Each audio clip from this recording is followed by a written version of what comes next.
Hi, everyone.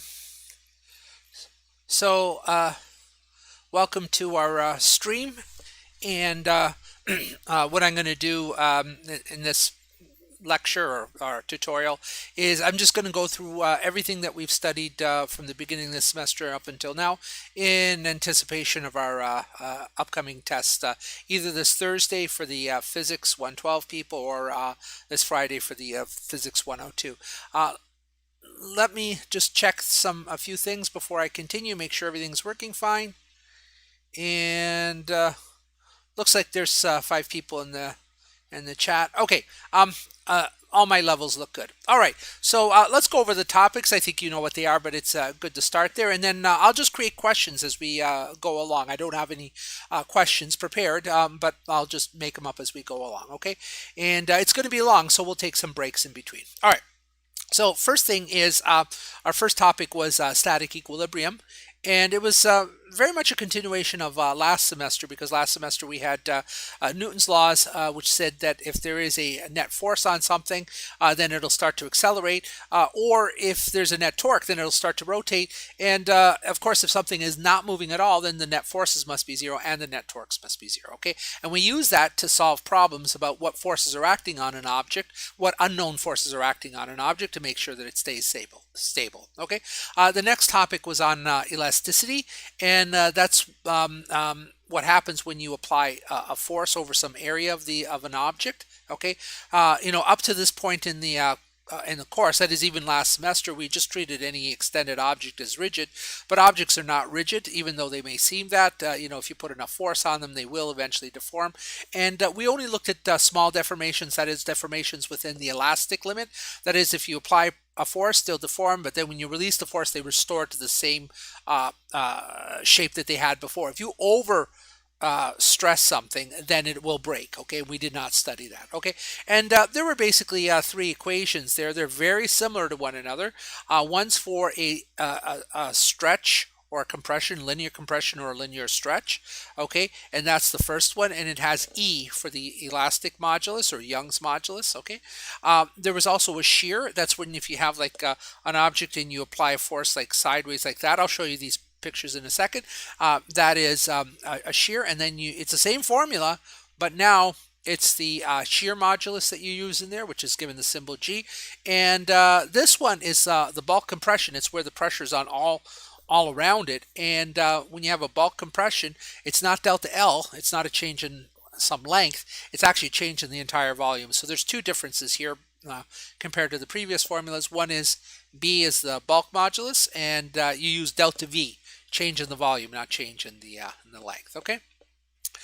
Next, we studied fluids, and we studied fluid statics and fluid dynamics, and so you can break the two up into two different parts. Fluid statics means exactly what it suggests, that that is the physics of fluids that are not flowing. Okay, and stationary fluids. Okay, one constant that you need to know, it's not really a constant, it's a conversion factor, but it's good to know. It's the density of water. Maybe I should just write that in here. Density of water. And it's actually 1 gram per cubic centimeter. That's intentional. They actually defined a gram as 1 cubic centimeter of water when the metric system was first devised. Okay, and so that's exactly 1 gram. Okay, but we have to work in MKS, so 1 gram per cubic centimeter is 1,000 kilograms per cubic meter. Okay, so you need to know that conversion, or you could recalculate it on the fly, but why do that? That's a lot of work. It's easy to memorize. The other one was if you have a stationary fluid and you start to submerge an object in the fluid, the deeper into the fluid you go, the more pressure there is on the object because of the fluid, and that's just because of the weight of the fluid above it. Okay, and so the pressure on the fluid is going to equal rho gh, where rho is the density of the fluid, g is the acceleration due to gravity. And on the test, I put this in the mail, but on the test we will just use the usual approximation, 10 meters per second squared. Okay, technically it's 9.8, but that's close enough. Okay, and we'll do a problem with that. You should know the difference between gauge and absolute pressure. Absolute pressure means the pressure compared to a vacuum. Okay, there's no such thing as negative absolute pressure. Like zero, a pressure of zero absolute pressure is basically nothing, okay? And that's like the vacuum of space, all right? But on Earth, when we measure something with a gauge, with some kind of an instrument, usually like the cuffs they use to measure your blood pressure, okay, and your blood pressure is actually measured in millimeters of mercury. So when it says 120 millimeters of mercury, that isn't your blood pressure absolute, okay, because atmospheric pressure is 760 millimeters of mercury. That's 120 in addition to the 760. So whenever you're comparing a pressure to atmospheric pressure, you use gauge, okay. But whenever you're comparing a pressure to nothing, to a vacuum, that's absolute. When we get to thermodynamics, we'll be using absolute. But for problems like P is equal to rho GH, and even for some of the Bernoulli problems, we're almost always talking gauge pressures, okay. We also did Archimedes' principle, and in Archimedes' principle, we discussed when things sink and when they float. Okay, and when something sinks, that occurs when the density of the object is bigger than the density of fluid. So here, rho O is the density of the object, rho F is the density of the fluid. Okay, and when the density of the object is bigger than the density of fluid, it sinks. And this formula here tells you what the well, you can calculate from it what the apparent mass of the object is once it's submerged. MO is the mass of the object. It's the true mass of the object, okay? And MO primed is the mass of the apparent mass of the object when it's submerged, okay? And so you actually did a lab using this, okay, Archimedes principle, and well, we'll do a problem with that. They're pretty easy, so I'll probably just do one problem. You could also apply Archimedes principle to when something floats, okay, and when it floats, of course, the density of the object is less than the density of the fluid. All right, and there, it's not the whole object is submerged. It's only some portion of the object is submerged. And so if you look at the volume of the object that's submerged, Vs, and divide it by the total volume of the object, that's going to give you a fraction less than 1, and that's equal to the fraction of the densities of the object to the fluid. Okay, so we'll do a problem with that. All right, and then the last thing we did with fluid statics was Pascal's principle, and Pascal's principle is basically how hydraulics work. So that if you have like usually I do this with like pistons, and there's a fluid in a container, and there are two pistons, and you apply a pressure to one piston, you get the same pressure on the other pistons. But because the area of the pistons might be different, okay, the forces that you apply or that you get from each of the pistons will be different. And so basically F over A is the definition of pressure. But if you have a big area, and you'll get a big force. If you have a small area, you'll get a small force, because the pressures have to be the same throughout the fluid. And that same pressure throughout the fluid, that is Pascal's principle. Okay, and we'll do a problem with that. All right, so that's it for fluid statics. For fluid dynamics, we really only considered laminar flow.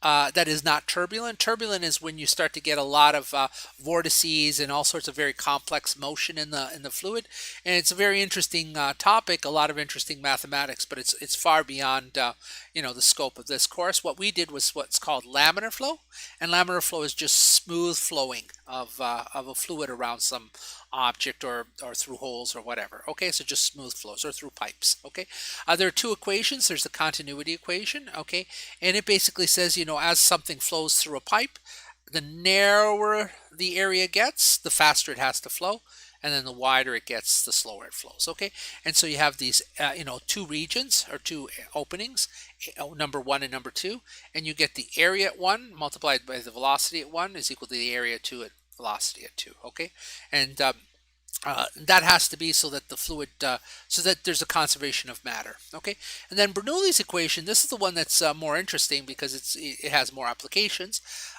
With Bernoulli's equation, basically this quantity here is the same everywhere inside a laminar flow. Okay, so if you got some laminar flow and you calculate this quantity here, P plus 1/2 rho V squared plus rho GH, you calculate it at one point in the laminar flow, it's the same at every point in the laminar flow. Okay, and so it's constant throughout the laminar flow. Now that allows you to solve for things like say you have, like we had the one example during that pre-recorded lecture where I had a cylinder, and I poked a hole in it, or a beaker, and I poked a hole in it, and the fluid flowed out. And I said, well, how fast is that fluid flowing out?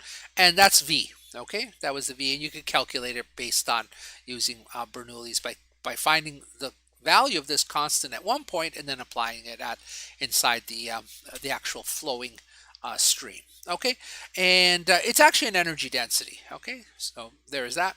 And then the last topic we did was waves. And so we'll do some problems with waves.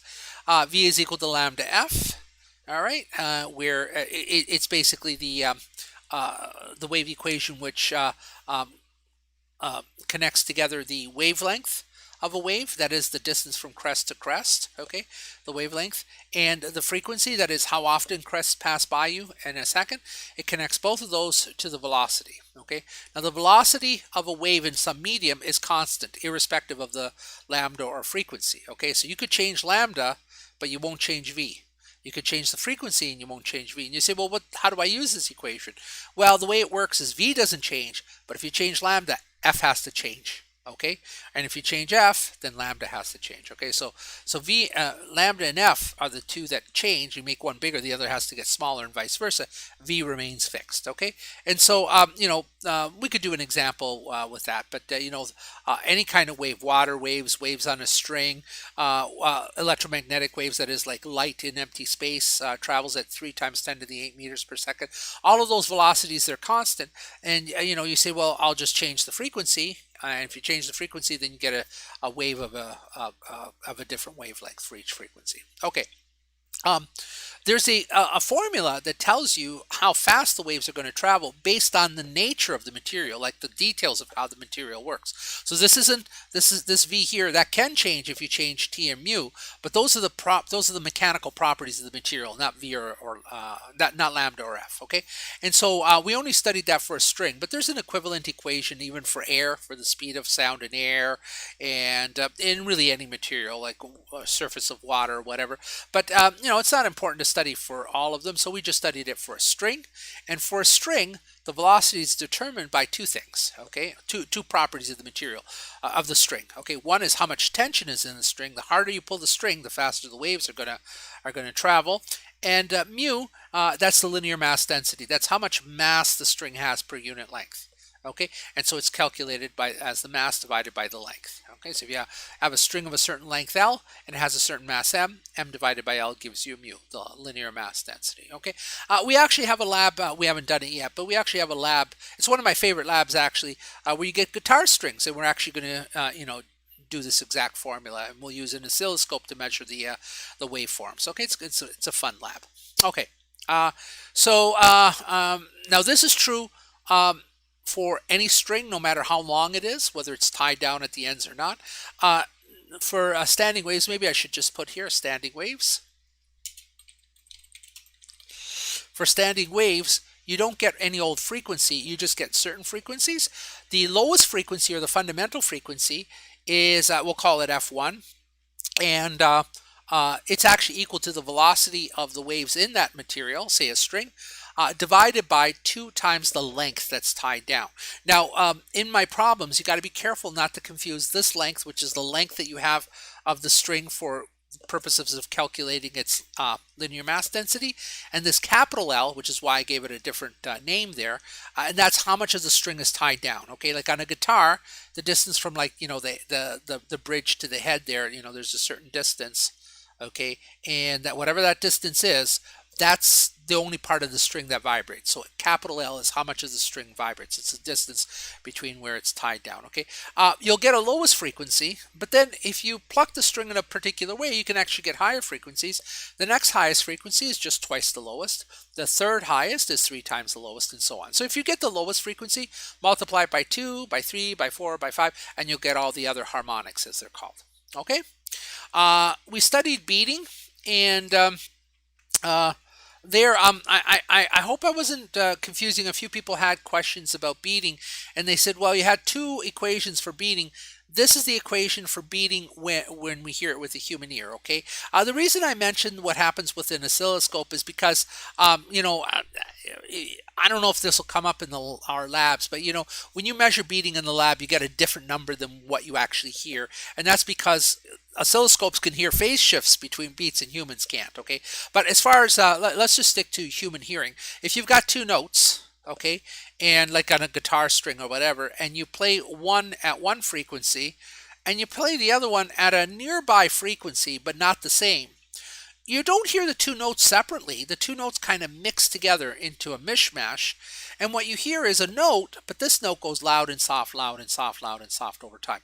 The number of times it goes loud and soft per second, that's F beat. That's the beat frequency, okay? Then I should say the number of times we hear it going loud and soft per second is the beat frequency. And that's just the difference between those two, okay? All right. And this was kind of like applied to waves in general. Then we looked at waves in 2D or 3D, and there you get a phenomenon of reflection. And that's just basically what happens when waves come up to a barrier. They bounce off of the barrier, and they bounce such that the incident angle is equal to the reflected angle. Okay, there's no problems to do there because it's that trivial. Okay, if you've got the incident angle, that's what the reflected angle is. Okay, we did refraction, and that's when waves from one medium travel into another medium with a different speed. Okay, which can happen. Okay, like you have, I guess you could have two different types of jello. And you got jello waves going from one into another different type of jello with a different speed for the waves, and then you would get refraction there. But more often it happens with light. If you have light in a vacuum travels at 3 times 10 to the 8 meters per second. But light in air, light in glass, light in water travel at different speeds, okay? And as a result, they actually go slower, okay? In air, it's hardly noticeable. It is a bit slower, but air, it's more or less light in air travels at 3 times 10 to the 8 meters per second. But in glass, it travels actually like 50% less. Okay, and in water it travels 33% less. Okay, so it does slow down. So that's what happens when you have, like, if you look at someone in the pool, you look at like an object that's submerged in a pool of water, you see that it looks too short. Okay, and that's because the rays are being bent. Okay, and so that's refraction. Now, if you're sending a beam from a region of large n into a region of small n, okay, so it's got to go from large n to small n, and you're at sufficiently large angle, you don't get actually refraction. What happens is a refraction, as the angle gets bigger and bigger and bigger, eventually turns into total internal reflection. Okay, and so you should know what total internal reflection, or at least when it occurs. It occurs when the beam of light is traveling from large n to small n, large index of refraction to small index of refraction, and at sufficiently large angles, angles larger than the critical angle to the normal. Okay, I don't know if anyone's ever seen this. Like you'd have to, if you've gone swimming, you would have seen this, and you might not see it in a pool because pools are not big enough, and you may not look at enough of an angle. But if you're swimming and you're underwater and you look straight up, you can see the air. But if you start to look at an angle, the steeper the angle you look at some point the water starts to look like a mirror. Okay, and at that point where the water starts to look like a mirror, you're at the critical angle. And beyond that, you don't get refraction. You don't see the air on the other side. You see the water acting like a mirror, and that's total internal reflection. There's some YouTube videos if you want to Google afterwards for total internal reflection. There's some YouTube videos where they actually demonstrate the phenomenon. They bring a camera underwater and so on. Okay, diffraction. We didn't really do any formulas with diffraction. We'll actually see it in the lab with water waves, but it's basically when waves come up to a barrier, okay, the waves will actually bend around the corners. Okay, so it's the tendency of waves to bend around corners, and this basically leads to, if it's light, it leads to shadows which are not sharp. Okay, there'll be a bending around the corners because waves, they don't just get clipped by the barrier, they tend to bend around it. Okay, and then interference, we did have some formulas for that. Interference occurs when you have 2 or more sources, and when you have 2 or more sources, you can get into a situation where waves from one meet up with waves from the other, and then they interfere. Now, when you get a crest from one source meeting a crest from another source, you get a double crest, and that's enhanced. Okay, that's constructive interference. Similarly, you could have a trough from one wave meeting up with a trough from the other wave, and then you get a double trough. Okay, and that's again constructive interference. But if you get a crest from one and a trough from the other, they annihilate one another. Okay, and so that's destructive interference. And with a double slit experiment, or even the single slit experiment, what happens is that you get these regions, like at certain angles, where you'll have, like if it's light, it'll be bright at that angle, and then it'll be dark.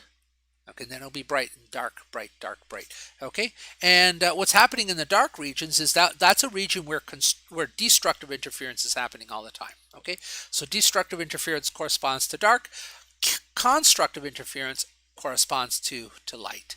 Okay, um, and that was it, I think. Yeah, that's it. That's it. Okay. Just one last comment. You might wonder, interference has to have two sources. So double slit, it's kind of obvious how there are two sources. You say, how is it possible that with a single hole, you've got multiple sources?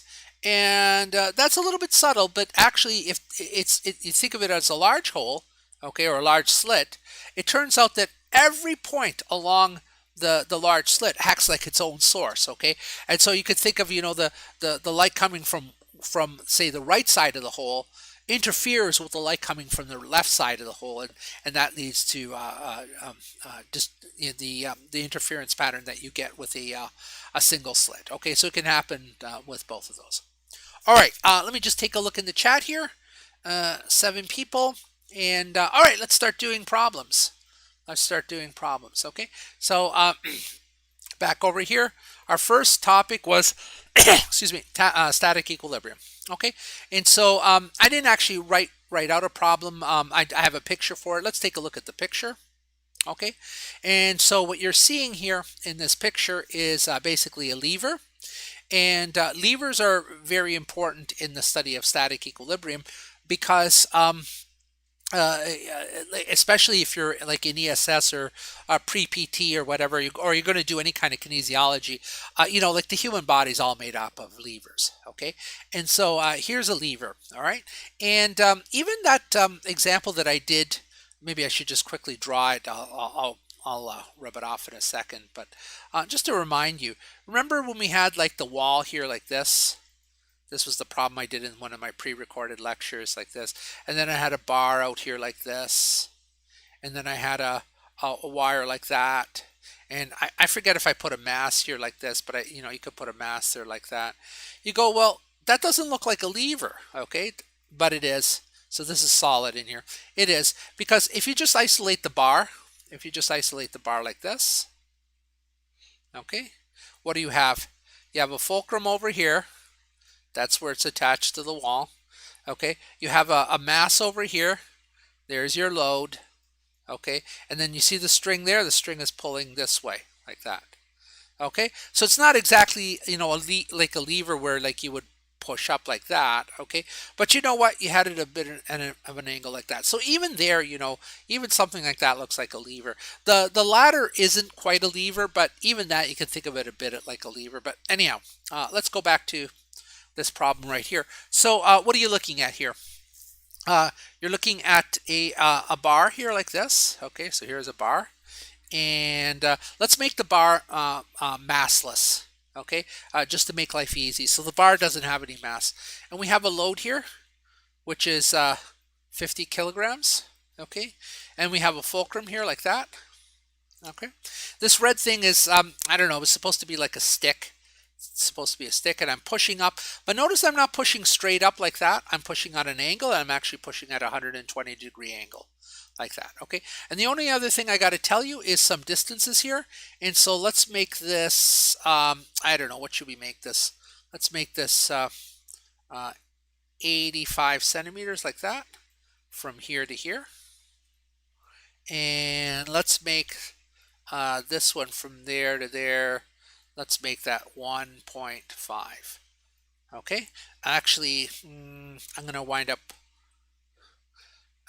where should I draw it? You know what, let me draw it down here so that I can, so from here to here is 85 centimeters. And from there to there is 1.5 meters. Okay, let me see how that looks. Yeah, okay, good. That's better. All right, okay, and well, I got to ask a question. So here's our situation, and the question is, find the force due to the fulcrum. Find the force due to the fulcrum. Okay, that's whatever force is going on right here. And the other one is find the applied force.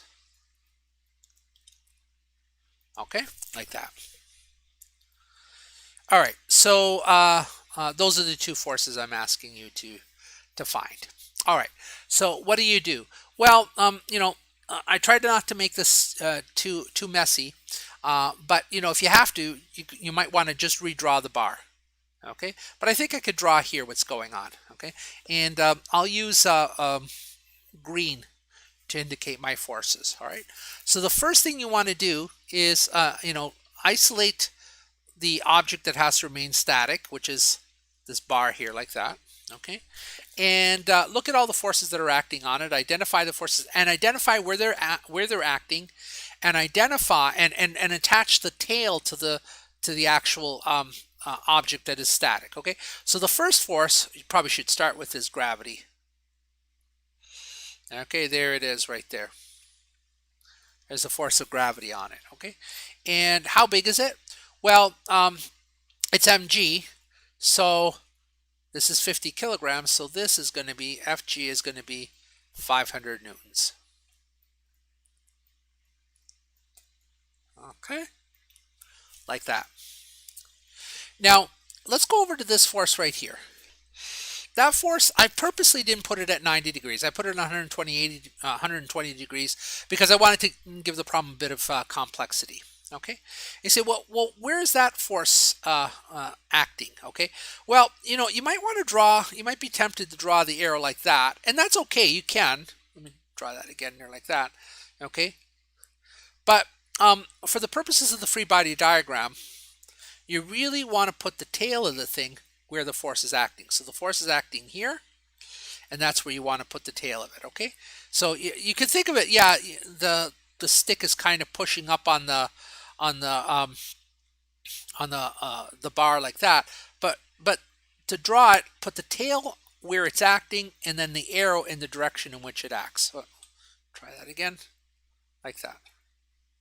Okay, so there you go. Actually, let me clean up a bit here. Let's do that one more time. There we go, like that. All right, and that's your F applied. Okay. Now the next thing is the fulcrum. The fulcrum, you might be tempted to draw this straight up like that, but that can't be right. Okay, and why? Well, because you see, the gravitational force is straight down. If the fulcrum is straight up, then what's going to balance the component of Fa to the left? Okay, see, Fa is actually going to have a component both to the left and to the right, and so that's not that can't quite be right. We don't actually know what's going to happen there, but it's probably got to go this way because there has to be some component of it which is going to counter the component to the left of the other one. So Fa has a component to the left. Well, I'll draw another diagram which shows the x and y components. Fa has a component to the left, okay, and so FF will have to have a component to the right to balance it, okay. And the only other thing we'll need here is remember how you calculate the torque? Torque is calculated as tau is equal to RF sine theta, okay. RF sine theta. Now, theta for this one is easy. That's 90 degrees. Theta for this one, we don't know. Okay, that's question mark. But theta here, we do know. We do know what that theta is. And you say, well, how do you know what that theta is? Well, because if this is 120 degrees in here, then that must be 120 degrees there, which makes this one 60 degrees, like that. Okay? And this over here is 120 degrees. I'll tell you, in that theta there, you could use either 60 or 120. You'll get the same answer because the sign is symmetrical around the two. Okay, so let me draw another picture because this is getting a little bit messy. And so here's what we have. We've got this. We've got a force down here like this, 500 newtons. All right. We've got a force at the fulcrum, but there's two components. There's an upwards component, and then there's a component to the right, okay? So what did I do? What did I do? You see this one right here? Okay? I broke it up into its x and y components. All right, so over here, I broke it up into its x and y components. And we can call this F fulcrum y, and this one is F fulcrum x. And then over here, we have a component up here like that. We can call that F applied y, and this one F applied a, or F applied x, I mean, like that. Okay.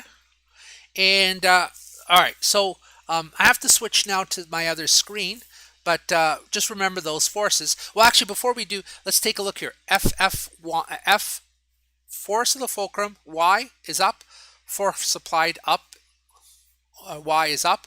These two forces here, do it in red, these two forces here have to add together and cancel that one.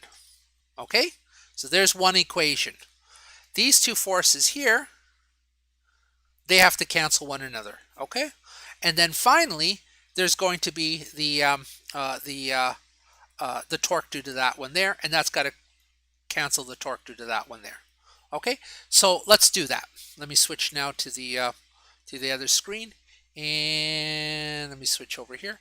So our first equation was that the Fy, sorry guys, Ffy plus Fay, that's got to equal 500. Okay, so there's equation number one. Okay, another one was that Ffx has to equal Fax, like that. There's equation number two. Okay, and then finally, let me grab a towel over here. The torque due to the fulcrum has to equal the torque applied. Okay, and there's equation number three. Okay, and you say, geez, there's not much I can do there. Well, start with number three. Okay, and so with number three, we can actually calculate the torque. Let me see here. Do we want to do it that way? Let me just think a second.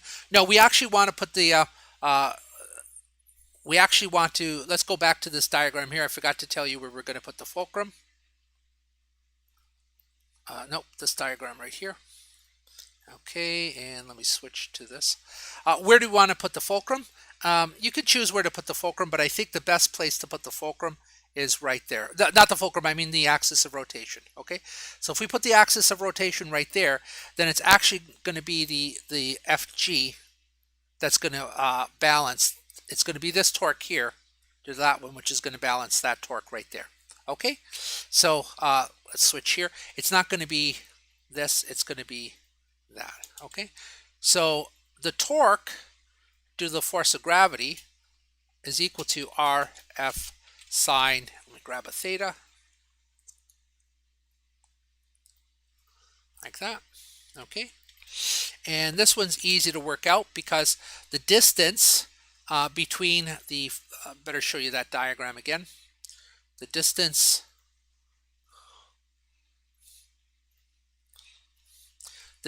from the axis of rotation, which is at the fulcrum, to the where the force of gravity is applied, is 85 centimeters. Okay, so over here, this is going to be 0.85 multiplied by the force, which was 500, multiplied by sine of theta, which is 90 degrees.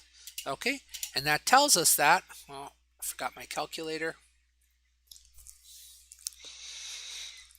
That tells us 0.85 multiplied by 500 multiplied by 1, 425 Newton meters. Okay, so there's the torque due to gravity. That's also got to be equal to the torque due to the applied force. Okay, over here,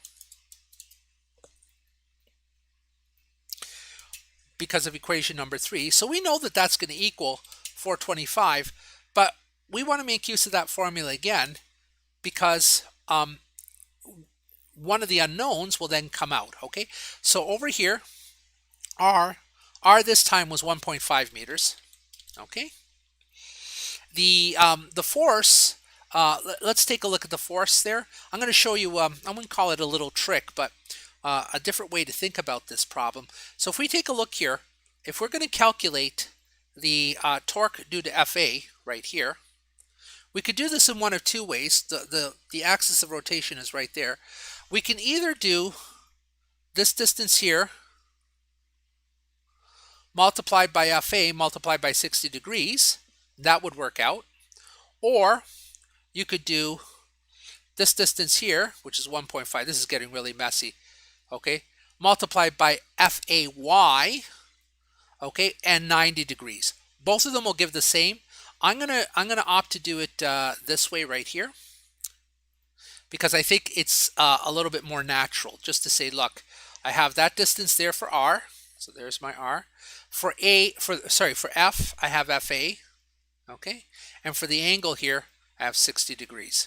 All right, so let's do that. Let me switch back to there. Okay, so FA we don't know, and now the angle is 60 degrees, like that. By the way, this is totally the same as, where do I want to put it? That's totally the same as doing this.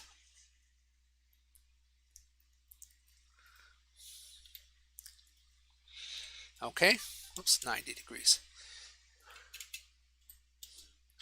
Oh, okay. The square brackets there just to show you that it's an optional way of doing it. Okay, so there's two ways of doing this. You can either say, look, I'm going to work with the full force, and the full force is acting at 60 degrees, or I'm just going to work with the y component, and the y component is working at 90 degrees. And you know why? Because the y component of FA is the y component of FA is FA sine 60 degrees. Okay, so both of those will work, but I kind of like this method a little bit better. Okay, and this has got to equal 425. Why? Well, that's our equation number 3 here, but we're balancing torques. So back to this diagram here. The torque due to gravity, it's going to be, let me do it in blue, it's going to want to turn, see the gravity down here is going to want to turn this way. And you know what, guys, I think I made a mistake. Yep, you know what, I got to turn my force around. I'm sorry about that. I'm going to have to turn my force this way. Why? Because if I don't, I'll get the torque in the opposite direction. So sorry about that mistake. Easy fix though. Whoops. Over here, rather than FAY being up, it's gonna go down like that. Okay, and so the force will then be this way. So FAY is actually in the opposite direction, and over here, I'm sorry about that. Over here, all that means is that over here, that FAY will go on to the other side like that.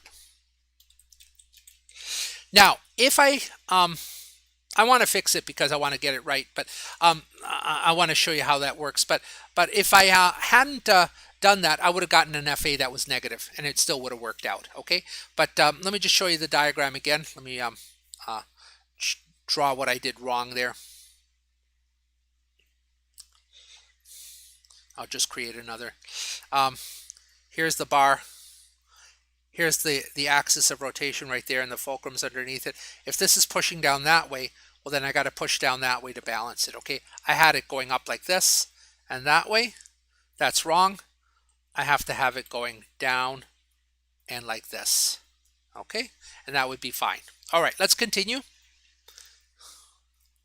See if let me see if there's any questions in the chat. Okay, people seem to be fine with that. All right, let me continue then. And over here, we have that this is equal to that. Okay, and so that means that FA is going to equal 425 divided by 1.5 times sine of 60 degrees like that. And I'll just work that out very quickly.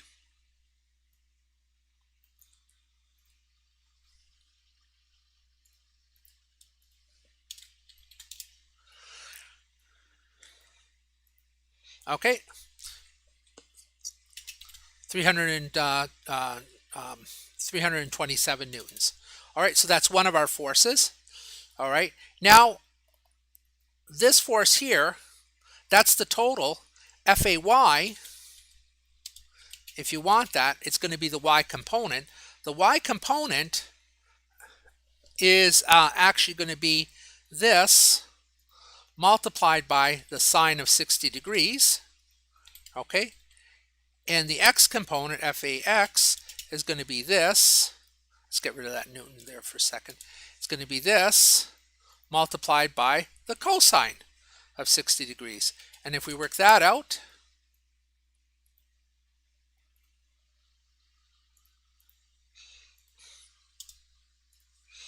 we get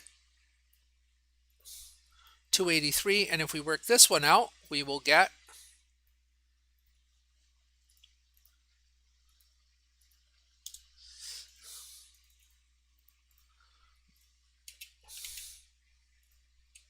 all right, we can put the newtons in there. All right. So at this point, we have FA, which is one of the things I wanted you to find. We have FAY, we have FAX, and now using these, we can find the other two. So the fulcrum here, that's got to equal FAX, and we have that now. That's going to equal 163.5 newtons, okay? And FAY, all right, that's got to equal 500 plus, whoops, plus, where's my FAY right here, plus that. And so that's going to equal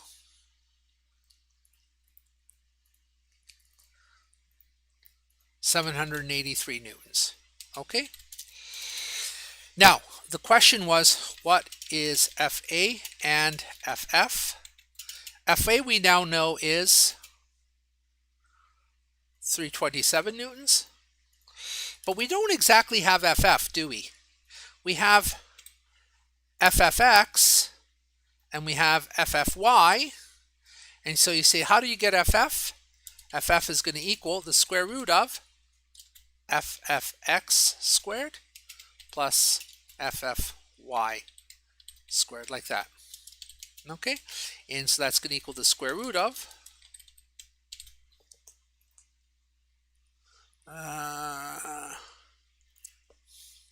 FFX, there it is, squared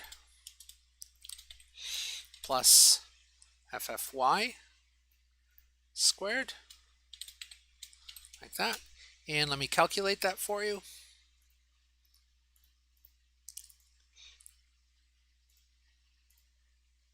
$800. It's equal to 800 newtons. Okay, so that's how much force there is there. All right, so there we go. Let me just go over so that I can quickly show you the mistake I made in the original diagram, and I was pushing in the wrong direction. But other than that, I mean, everything else I did was correct. I should just have pushed in the other direction. So let me switch back to the diagram here, and let me create a new, fresh, original diagram. So, you know, we had this here like this, okay, and we had a mass here like that, and we had the fulcrum here like this, and I said, take a stick and push up like that, okay, at 120 degrees in there. Well, that's silly. I don't know why I didn't see this. If you do that, look at what's going to happen. This is going to want to fall down that way, and you're also helping it by pushing it that way, and so of course it's going to just flop over. It's not going to be stable. What I should have done is I should have put my stick this way, okay, and then the force would have been applied this way instead of what I had. So I originally drew the diagram like that. Okay, that's wrong. We wanted it this way.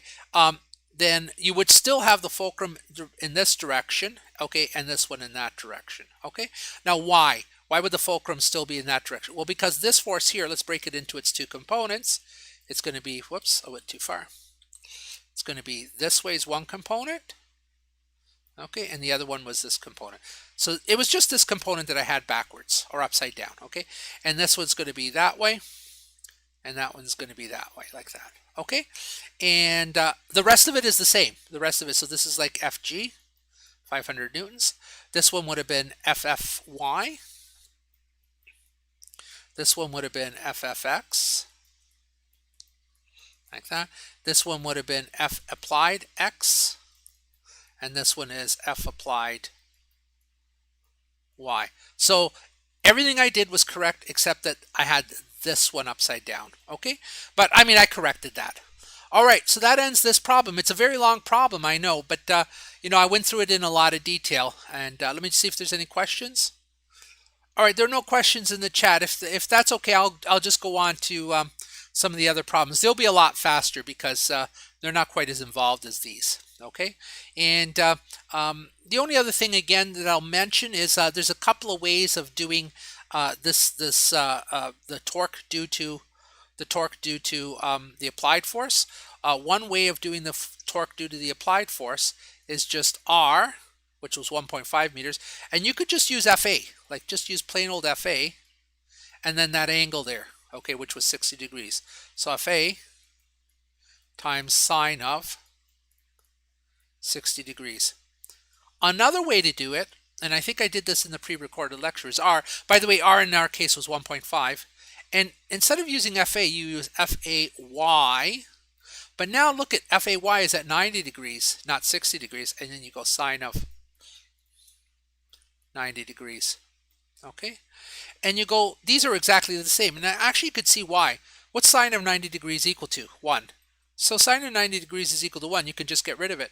And guess what FAY is equal to? Well, FAY is just equal to FA sine 60 degrees. Okay, so it's not like they're two different ways. They're just slightly different ways of thinking of approaching the same problem. Okay, so again, like whichever you feel comfortable with, you could either do FAY and times R. Okay, and the sine theta is 90 degrees, so sine of 90 degrees is 1. Or you could just say, oh, okay, I'm going to work with FA and work with sine of 60 degrees. Okay. All right, let's move on to elasticity, because elasticity, that's a pretty easy one. All right, so so here are the can you see that? Yeah, here are the formulas for elasticity.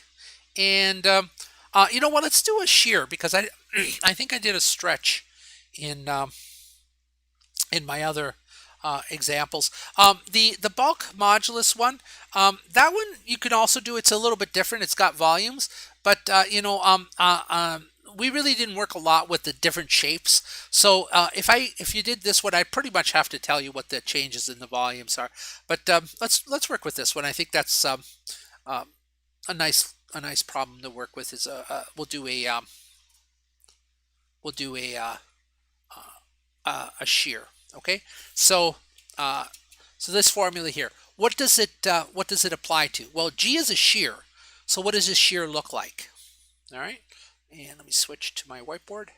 A shear looks like this. Okay, so if you have a cylinder, oh, let's do it in blue. If you have, oh, you know what? We always do cylinders. Let's do something which is square like that. Okay, and it's got some length like this. So this is like a rectangular shaped object like this. All right, and a shear is when you apply a force this way to the top and this way to the bottom. Okay, well, what's going to happen? Well, what's going to happen is I'm going to make a mess here, but it'll flop over like this. See, the green is the deformed shape like that. Okay, so when you shear it, it flops over like that. Okay, and the delta L is how far did it flop over. Delta L would be like how far is it from there to there. Okay, how far did it move over? All right, let me rub off the green. Okay, and give you some dimensions here. So I don't know, we'll make some material up here. Let's say that this is 3 centimeters. Let's say this is 4 centimeters. So these are cms. And let's say this is 10 centimeters. Okay, and let's say delta L here. Delta L is going to be 1 millimeter, like that. Okay, and assume that we only apply a 10 Newton force. By the way, you actually apply 10 newtons to the top and 10 newtons to the bottom because they have to balance. If they didn't balance, the thing would accelerate. Okay, and I ask you, you say, well, what do you want to calculate? I want to know what G is for this material. What is the elastic modulus for this material? Now, I could give you all sorts of different quantities, I could give you,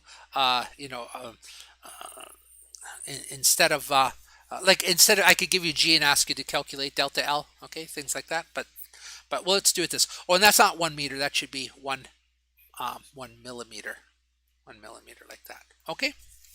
So the formula, let me see if I can just write it here. F over A is equal to G times delta L over L naught. And you say, well, which quantities are which? Okay, so F, obviously, that's the 10 newtons. All right, so F is 10 newtons. What's A? A is the cross-sectional area. It's actually this area up here, like that. You say, okay, how do I calculate A? A would be 3 centimeters by 4 centimeters. But we're going to have to convert that to MKS, okay? G is what we're trying to calculate, and we want the answer in MKS. What's delta L? Delta L is in millimeters, but we'll have to convert that to meters. And what's L naught? L naught is the height, which is 10 centimeters. Okay, so if everyone's got that, let me switch to this. All right, and so A we said was, I forgot already, 3 by 4? Yeah, 3 by 4. 3 centimeters by 4 centimeters, like that. And so converting to meters, that's 0.03 times 0.04, and that's going to equal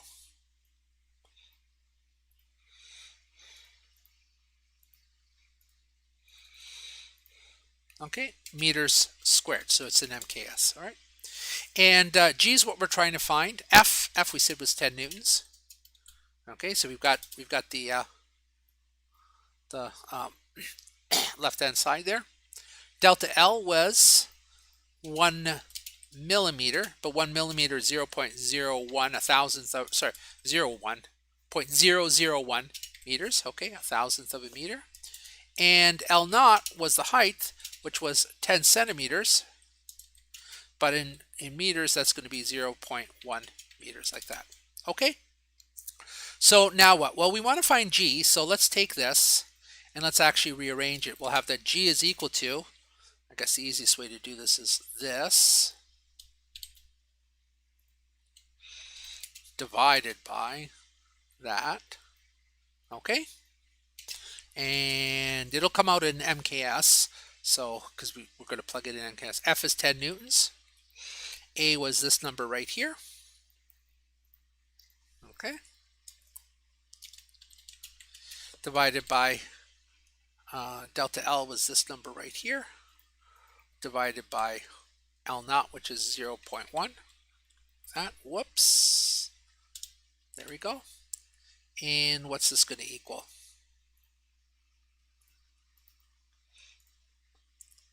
There it is.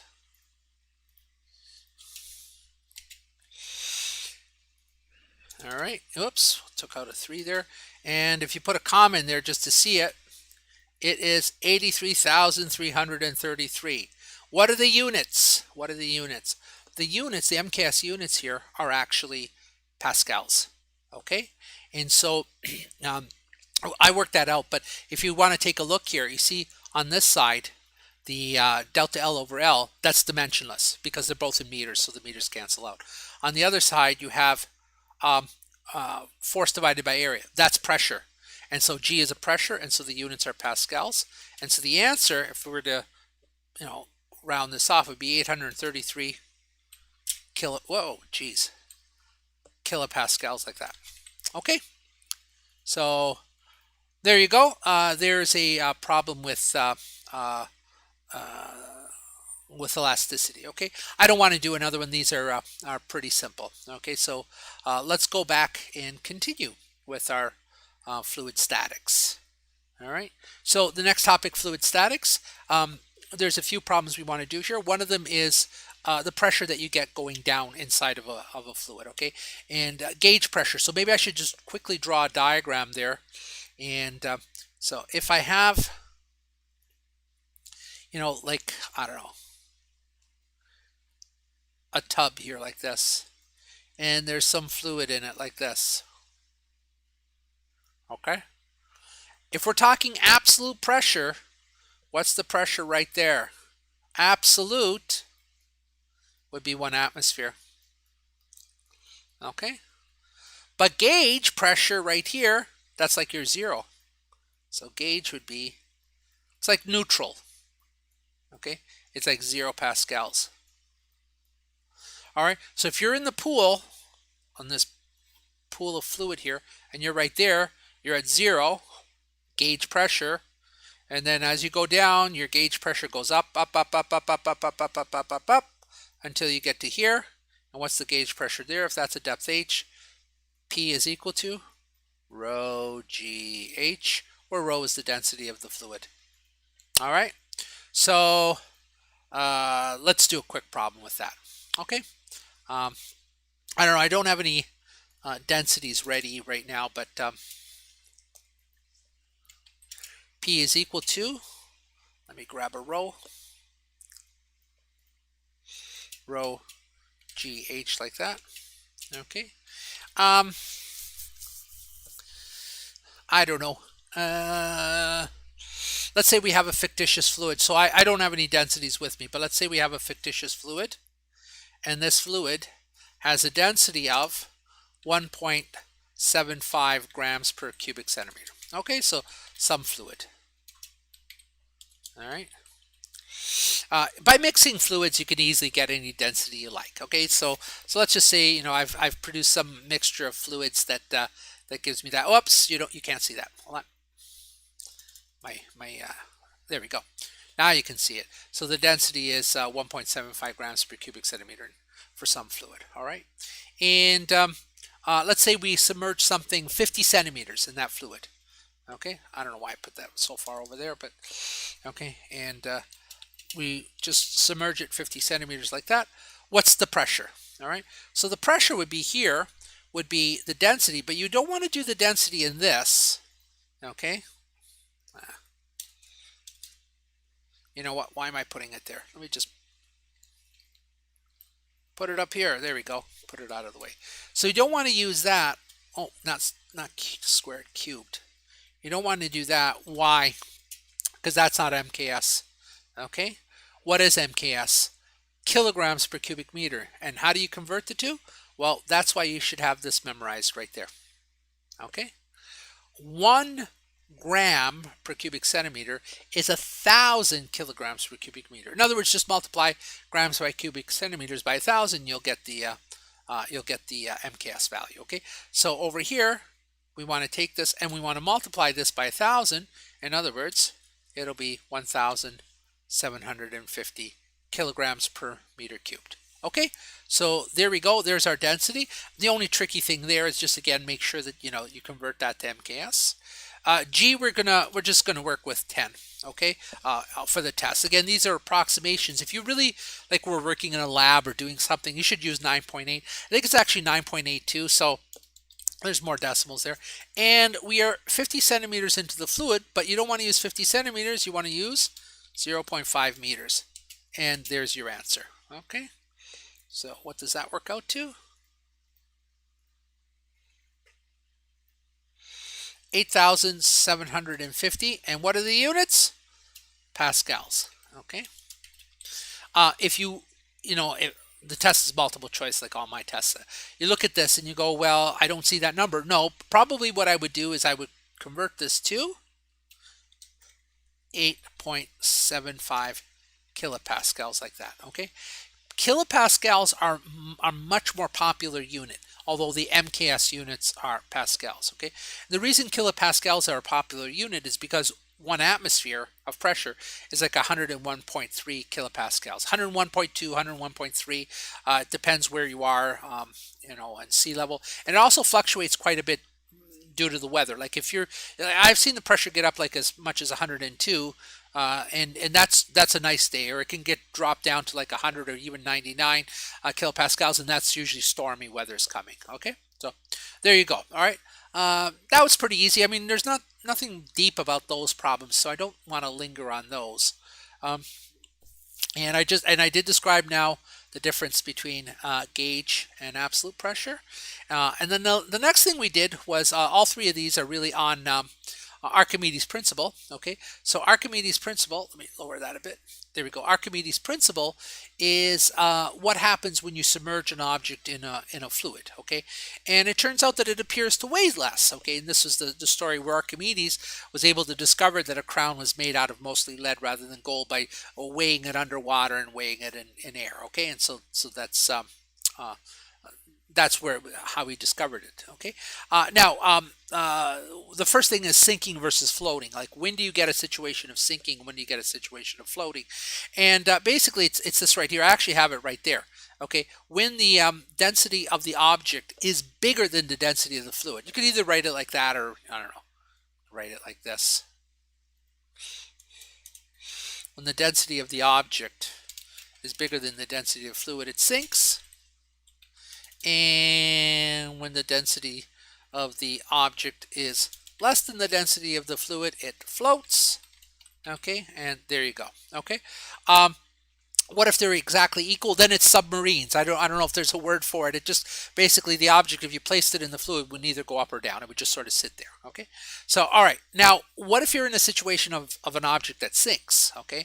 If it sinks, then it appears to have less mass underwater than it does above water. And here's the formula for that. Okay, which I derived in the lecture. All right. Now that's the way I derived it, and that's the way you'll see it, or you saw it in the lab.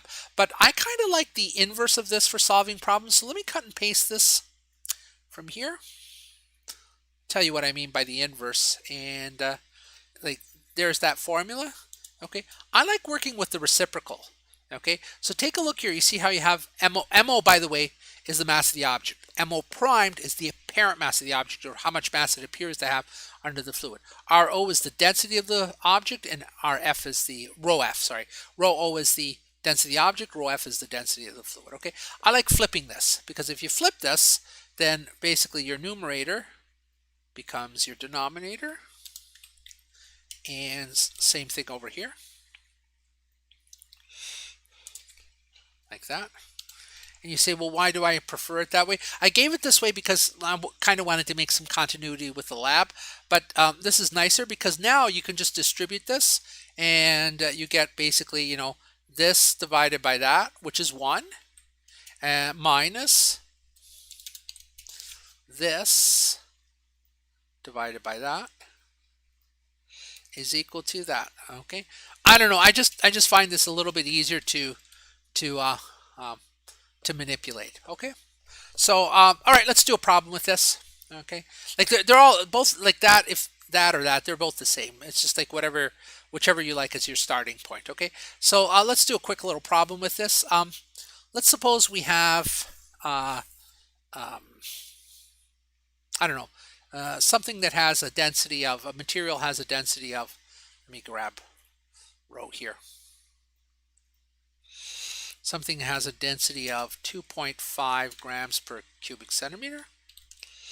And suppose it has dimensions 3 centimeters by 4 centimeters by 5 centimeters, like that. Okay, so 2 questions. What's its true mass? Okay, well, this is not Archimedes' principle yet. It's just what you mean by mass. I mean, density, by definition, okay, is just the mass divided by the volume. Okay, so the mass, I guess put mass of the object there like this, density of the object. Okay, it's the object. That's just going to equal the density of the object. Just to be consistent, we'll put a little O there too for the volume of the object, multiplied by the volume of the object. Okay, and that's going to equal 2.5. And you could say, should I convert that to MKS? No, not yet. Take a look at this. I mean, you can convert this to MKS, but then you'd have to convert that to MKS. You'll get the same answer.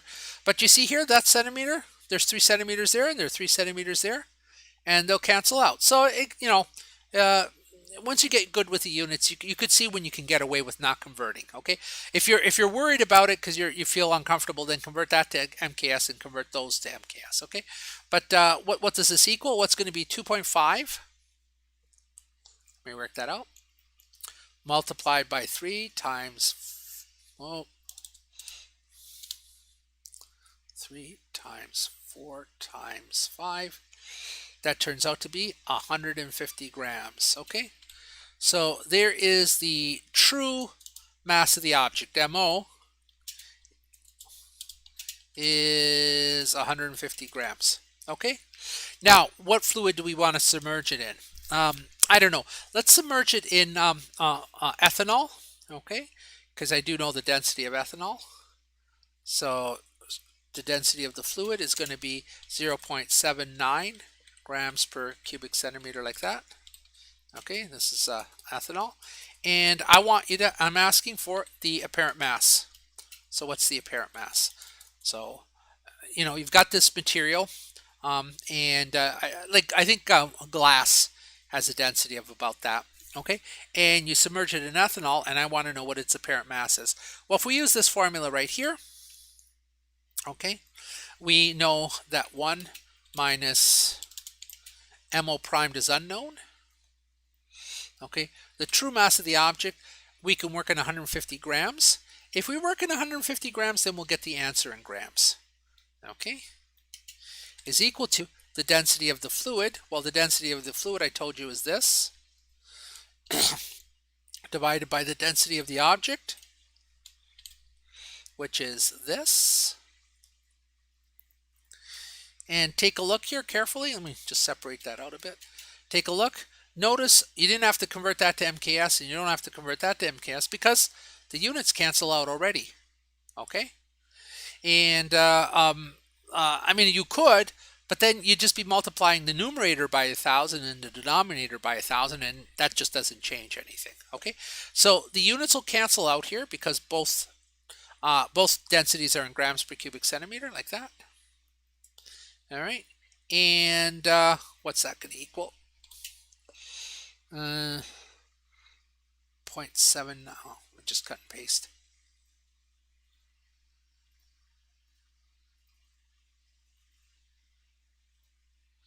Okay, and well, that's dimensionless right now. So right now we have this. Let's get rid of the middle. We've got that it's equal to that. Okay, now what? Well, let me add this to both sides. So if I add that to both sides, it'll become this. Okay, and now let me subtract this from both sides. Okay, like that.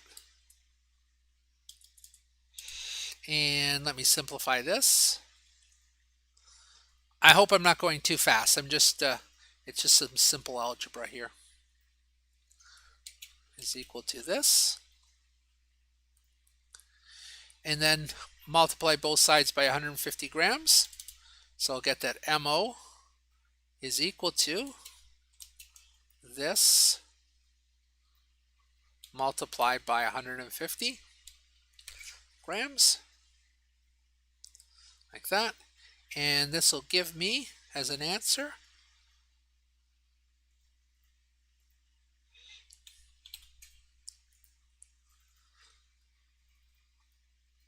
102.6 grams.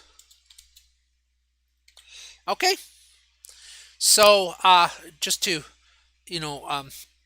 repeat, material with density 2.5 grams per cubic centimeter has dimensions, what was it, 3 by 4 by 5, like that. That's our situation. What is its true mass?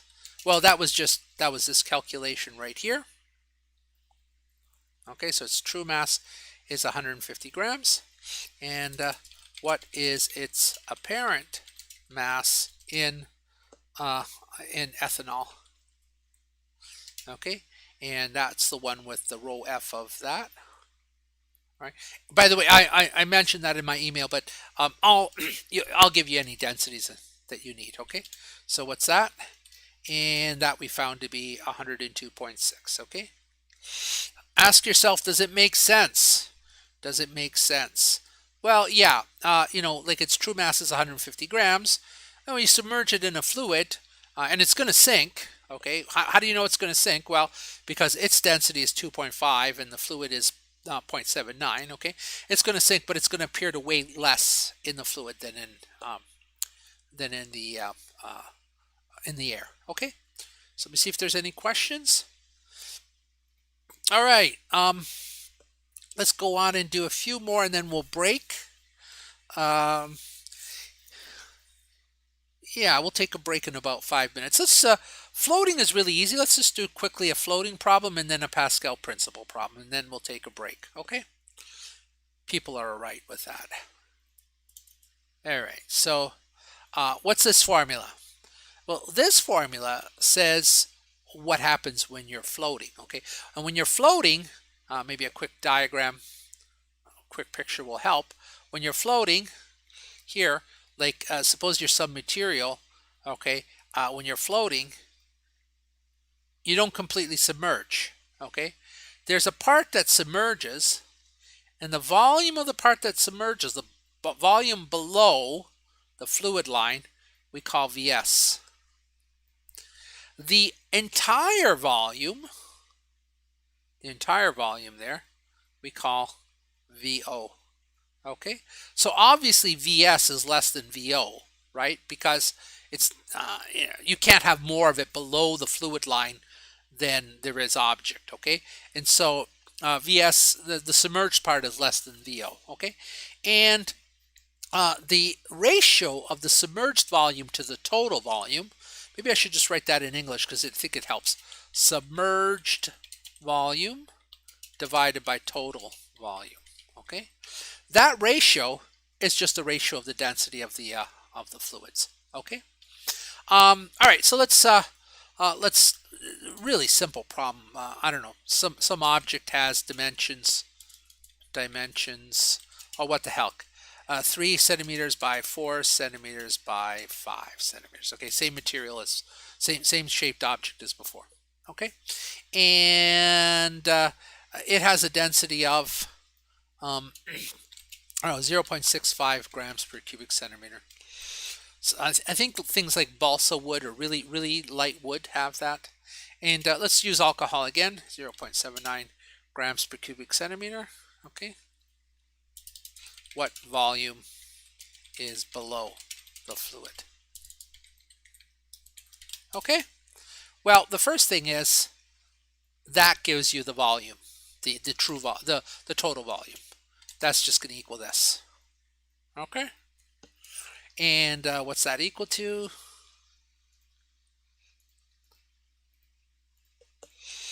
Uh, 60 centimeters cubed, like that. Okay. And then it's just a matter of plugging into this formula here. Well, we're solving for Vs, so let me multiply both sides by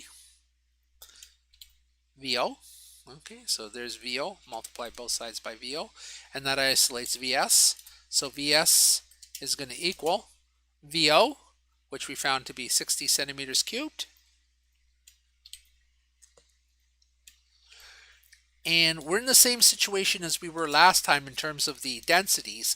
Since they're both in grams per cubic centimeter, don't bother converting. Okay? Don't bother converting. Why? Well, because grams per cubic centimeters in the numerator will cancel grams per cubic centimeters in the denominator. Okay. Now I didn't convert the grams of the centimeters cubed either, but suppose I want the answer in cubic centimeters. Well, then don't bother converting, and that'll give me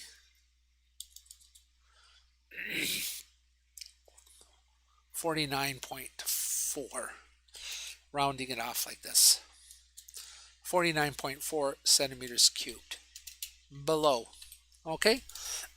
Now sometimes I ask for the above, not always, but sometimes. Well, what do you do for the above? It's just going to be this, so above fluid minus that. Okay, and that's how you would get the above. All right. I won't actually do that. Why would I ask for the above? Well, just to make sure that you understand that that is actually the total. And if that much is below, then the difference between the two has to be whatever is above. Okay? All right. Let me see if there's any questions in the chat. Nope. And let's do a Pascal, and then we'll break. Okay? We'll take about a 15-minute break. All right. So Pascal's principle. All right. Now, I guess for this one, I probably should also draw a diagram. And all right, let's draw another diagram. Picture here like this. Okay, so Pascal's principle is usually you have like you could do it like you could do it this way, and then you have a pipe like this. This is the way I drew it in the lecture, but you could also just just have something like this. Here's a pipe here like this. Whoops, let's draw it a little bit better, like that. So this is a pipe, and notice that it narrows like this. It narrows like that. Whoa. Narrows like that. Okay. And there's going to be a fluid in there, but we don't want the fluid to flow. Remember that Pascal's principle is basically fluid statics. Okay. So what we're actually going to do is I'm actually going to put a piston in here on one end. Okay. So like here, let's do this. Okay. So actually what you're seeing right here, this is a piston. Okay. And then over here, you also have a piston like this. So this is all piston area like that, like a plug. Okay, but it's a piston because it can move. Okay, so this can move in and out of like maybe it's extended like that. Okay, and it's extended a little bit like that. Okay, so the pipe is extended a little bit. Whoa. There we go. Okay, so this piston can move and that piston, and in the middle here, there's some fluid. Okay, some incompressible fluid. Okay, well, if I apply a force here, okay, even if that piston doesn't move forward, it's gonna, through the fluid, it's gonna communicate a force over there. Okay, so this is Pascal's principle. I apply a force over here, over an area A1, and that's gonna communicate a force over here, over an area A2. Like that. That's a 1 there. All right. And Pascal's principle says F1 over A1 is equal to F2 over A2. All right. Let me give you some numbers here, and then we'll calculate it on the. Let's use blue here like that. That piston there has a diameter of, I don't know, 15 centimeters. Diameter. And this one here has a diameter of 5 centimeters. Okay. And this force here is 100 newtons. And I want you to find that force there. Okay. So 15 centimeters over here. This the big diaphragm, the big not diaphragm, piston. The big piston is 15 centimeters. The small piston is 5 centimeters in diameter. The big force is 100 newtons. How much is the smaller force going to be? All right. So over here, I could ask this in a couple of, find A1 and find A2. Okay. So what's A1 equal to? Well, for a circular, I didn't say that, but from the diagram, it was pretty clear that it was circular. The area is pi r squared, like that. Okay, pi r squared. So pi is 3.14. R is, well, the diameter is 15 centimeters. So the radius is half of that. Okay, and half of 15 centimeters is 7.5 centimeters. Okay, so there's the diameter. Sorry, the radius. Okay, so be careful. I may say in the problem diameter, make sure you convert it to the radius by dividing by 2. And also we want this in meters, so it's going to be, move the decimal over 2. So that's divided by 10, that's divided by 100, and there we go. There is the diameter in meters. Okay, so we have to square that because it's the radius squared. And what's that going to equal? I will tell you in a second.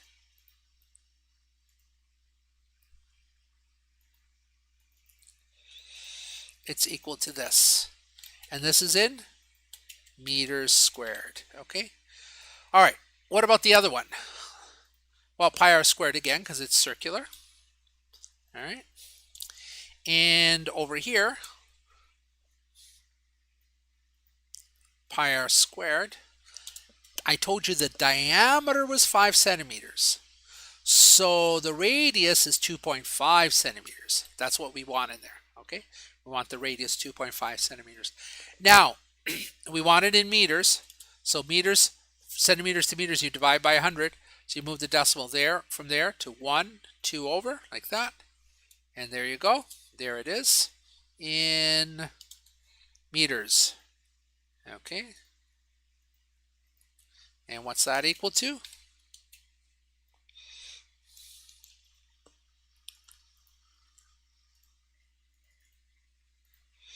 Okay, there it is, meters squared.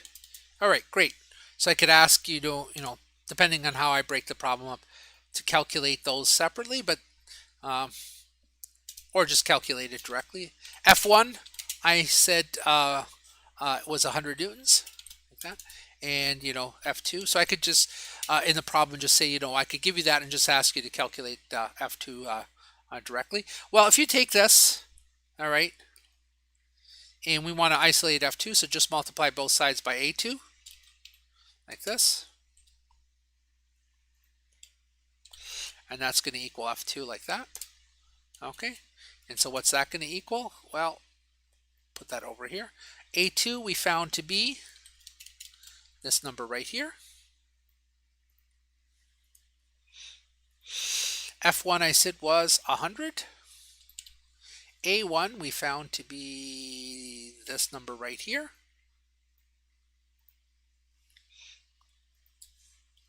Okay. And that turns out to be 11.1 newtons. Okay, there we go. There's our answer, 11.1 newtons. All right, you might say, does that make sense? Let's take a look here. Well, you have 100 newtons over a large area, and you're only going to get 11 newtons over here, 11.1 newtons over a smaller area. Yeah, because the bigger the area, the bigger the force. The smaller the area, the smaller the force, because it's the ratio which is preserved. In fact, what is that ratio equal to? That ratio is equal to the pressure. And basically, Pascal's principle says if you increase the pressure of a fluid by a certain amount here, the pressure will increase everywhere by that same amount, including over there. Okay? So, there we go. That's Pascal's principle, and we're at a little over an hour and I guess 1 hour and 20 minutes. Let's go. I don't know. Let's go to maybe 12:40.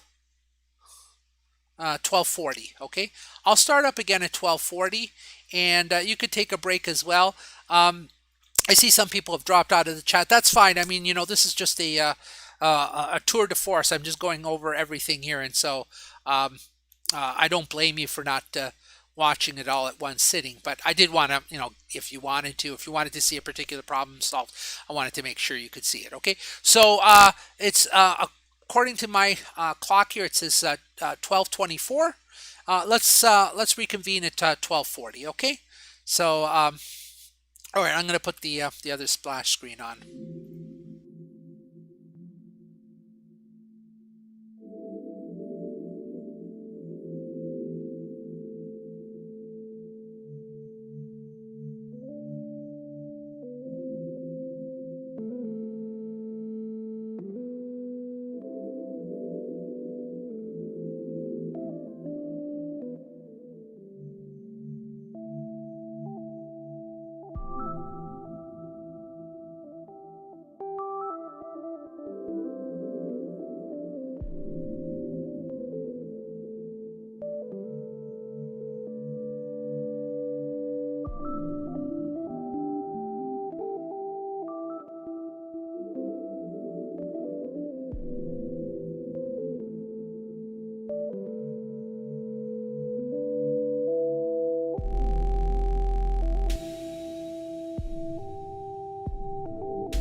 Hello. All right, let's see here.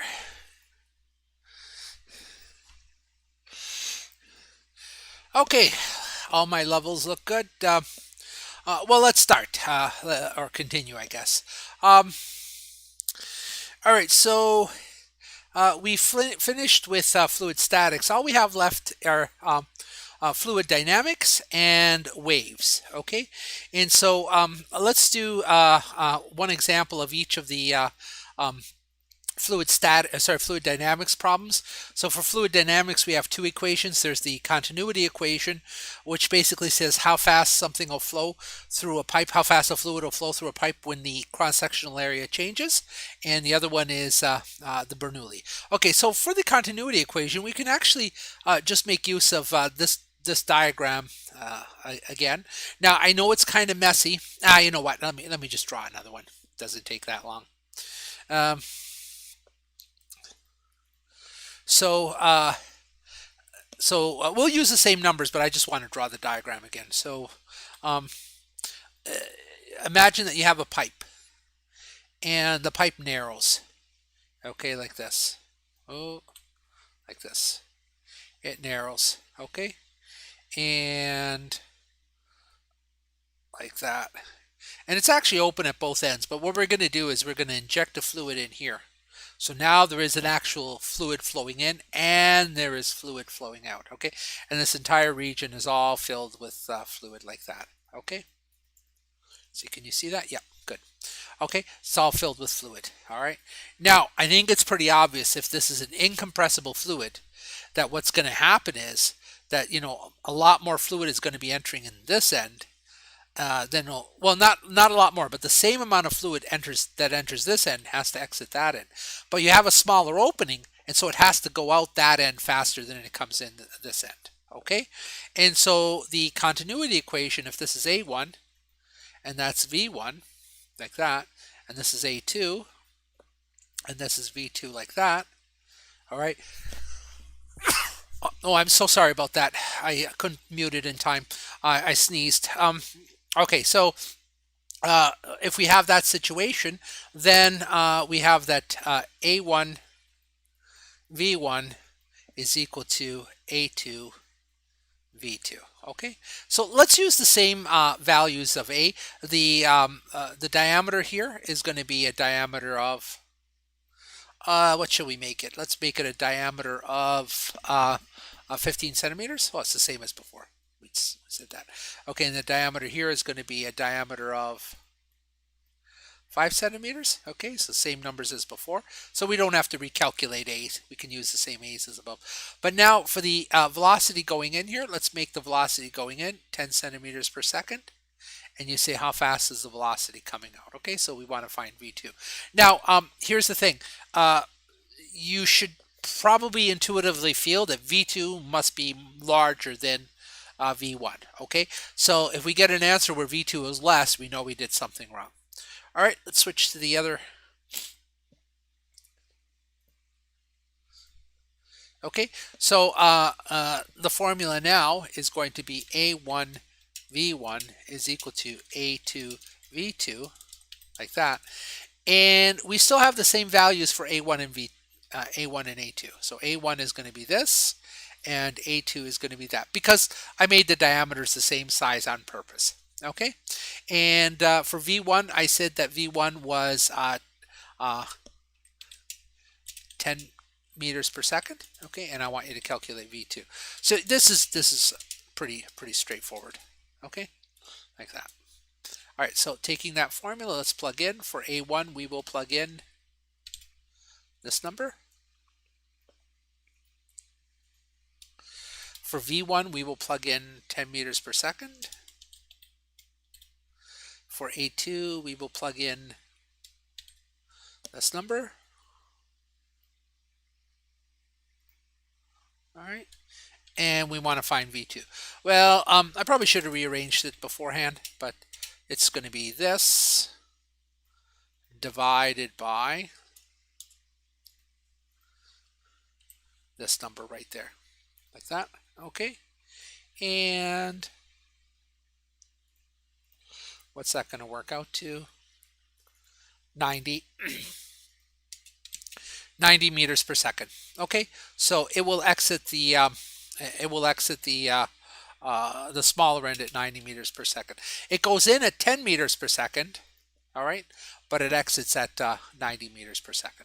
All right, so pretty simple, and hopefully it's intuitive as well. Okay, so let's go on. Bernoulli. Okay, so Bernoulli is whoops, wrong one, wrong tab. There we go. Bernoulli, this one here, this one always causes some problems. Okay, and it's because there's a lot of things that are going on, and also the question is like where should you choose your 2 points to compare that value. Okay, now I've already done enough problems like this where I have draw another diagram here where I have like a container, and there's a fluid in here, and I poke a hole down here. Let's poke a hole like that, and the fluid will flow out. Okay, so I already did a problem like this. Let me just quickly tell you how you would approach this. Which 2 points would you choose? You would choose that point there and another point in the stream. Okay, and over here, that the formula P plus 1/2 rho V squared plus rho GH. Over here, working with gauge pressure at that point number 1, P is 0, P1 is 0. V1, the velocity right there would be 0, so that would be this term right here, okay? And then this term right here is also 0. Why? Well, because the fluid line is dropping very slowly, so that velocity would be very slow. It's all about rho GH, okay? H is not 0, okay? Because if you take H equals 0 down here, then there's a certain height there, okay? Point number 2, you would choose right inside the stream there like that. At this point, P2 is also 0 because you're back out into atmospheric pressure, so gauge pressure of 0. V2, well, that's what you don't know. That's what you want to find, okay? And then H, that's equal to 0 there, like that, okay? Now, so that was one. Then the other variation I did in the class, or in the lecture, I should say, the pre-recorded lecture, is I put a piston on top like this.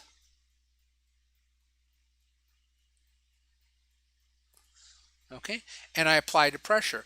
In that case, it's not P is equal to 0. It's going to be some pressure here, P1, whatever I made it. Let's say I make it, I don't know, 100 pascals, like that. So at point number 1, you would have 100 pascals from this term. You would have 0 from the 1/2 rho V squared because the velocity is very slow at the top there. And you would have rho GH because you're at some height H here. Say it's, I don't know, we'll make up a number, 10 centimeters, like that. Okay, so if you've got a piston there, the piston applies pressure. And the rho GH also contributes to the pressure, and that gives you some number. Okay, that gives you some number. That number would be the same number down here, only here the pressure is 0, the height is 0 because you're at H equals 0, and all of that pressure and rho GH would go into velocity down here. Okay, now as I said, I don't want to do another problem like that because I've done quite a few of those. How about we do a problem like a syringe? But I also did a syringe problem, but this time I'm going to just squirt the syringe straight up into the air. Okay, so in class I also did this one here. I'll draw it very quickly. I did a syringe. So there's the needle of the syringe there like this. Okay. And I have a piston. I guess we don't call it a piston when it's a syringe. And we applied a pressure there. Okay. And we got a certain velocity there like that. Okay. So I also did an example of that one. Instead, this time, let's do this. So this looks like a fun party trick. You have a syringe, but you point it straight up into the air. Okay, like this. And you apply pressure here like this. All right, so you are applying pressure there like that. And what happens? Well, there's some fluid in there. You know what's going to happen. This is going to squirt up into the air, but it's not going to go forever. It's going to go to a maximum height, and then it's going to come back down. Okay, like that. All right. And so I got to ask a problem. Let's say we want the distance from here, somewhere in the middle of the syringe, to the very, very top. Let's say I want that entire distance to be 10 meters. Why not? So that's how high I want this thing to go. 10 meters. And the question is, how much pressure do I need to push on my plunger for the syringe? Okay. And the only other thing I need to tell you is, what is this fluid? And I don't know. We always use water. The only other one I know is alcohol. Let's see. I don't know, some other fluid. Let's pretend there's some other fluid that has a density of 0.65 grams per cubic centimeter. Okay, so I don't know if there is such a fluid, but let's just pretend that there is. And so there's the density of that fluid. Okay, and so how much pressure do I have to apply to that syringe there? Before I switch to the other whiteboard, what 2 points would you choose to calculate? Remember, you got to calculate P plus 1/2 rho V squared plus rho GH. Well, obviously 1 point you would want to choose is the very top there. Okay, so we could call that point number 1 up here. And the other point because you know all the quantities there, that's why. Okay, so you say, how did you choose that? Well, do I know the pressure there? Yeah, it's 1 atmosphere or 0 pascals gauge. Okay, what about the velocity there? Well, it got to its maximum height, so the velocity would be 0. And do we know the height? Yeah, if we choose h equals 0 down here, then the height is 10 meters, so we know rho GH. Okay, so we know everything about point number 1. What's the other point we want to choose? Well, where there's the unknown, right? Because we got to be able to calculate. We have to have an equation that has the unknown in it so that we can work it out. And so the other point would be right over here. We can call that point number 2. And you say, do we know everything there? Yeah, the velocity there is pretty much 0 as well, for the same reasons as above, as in the previous one. P is going to be question mark. That's what we're trying to solve. And H is going to equal 0. All right, so there we go. All right, so let me switch to the other thing here like that. And let's start off at point number 1, which was at the top of the stream. At point number 1, so at point 1, okay, we had that P was 0, so we're working with this quantity here. We had that P was 0. This is at the very, point 1 was, just to remind you, was at the very top of the stream. Where 0 pascals gauge. 0 again, why? Well, because that is, the velocity there was 0, okay? Plus rho, and I said, what did I say rho was? 0.65, yeah. 0.65, 0.65 grams per cubic centimeter, multiplied by G, which is 10 meters per second squared, multiplied by H, which I said was 10 meters. Okay? And we're almost ready there, except this is MKS, that's MKS, but this one isn't. That's not MKS. So how do we convert that to MKS? Well, multiply by 1,000, right? So 650. Because if you multiply by 1,000, it converts it to kilograms per meter cubed. Now everything is MKS. Okay, so let me work out that number.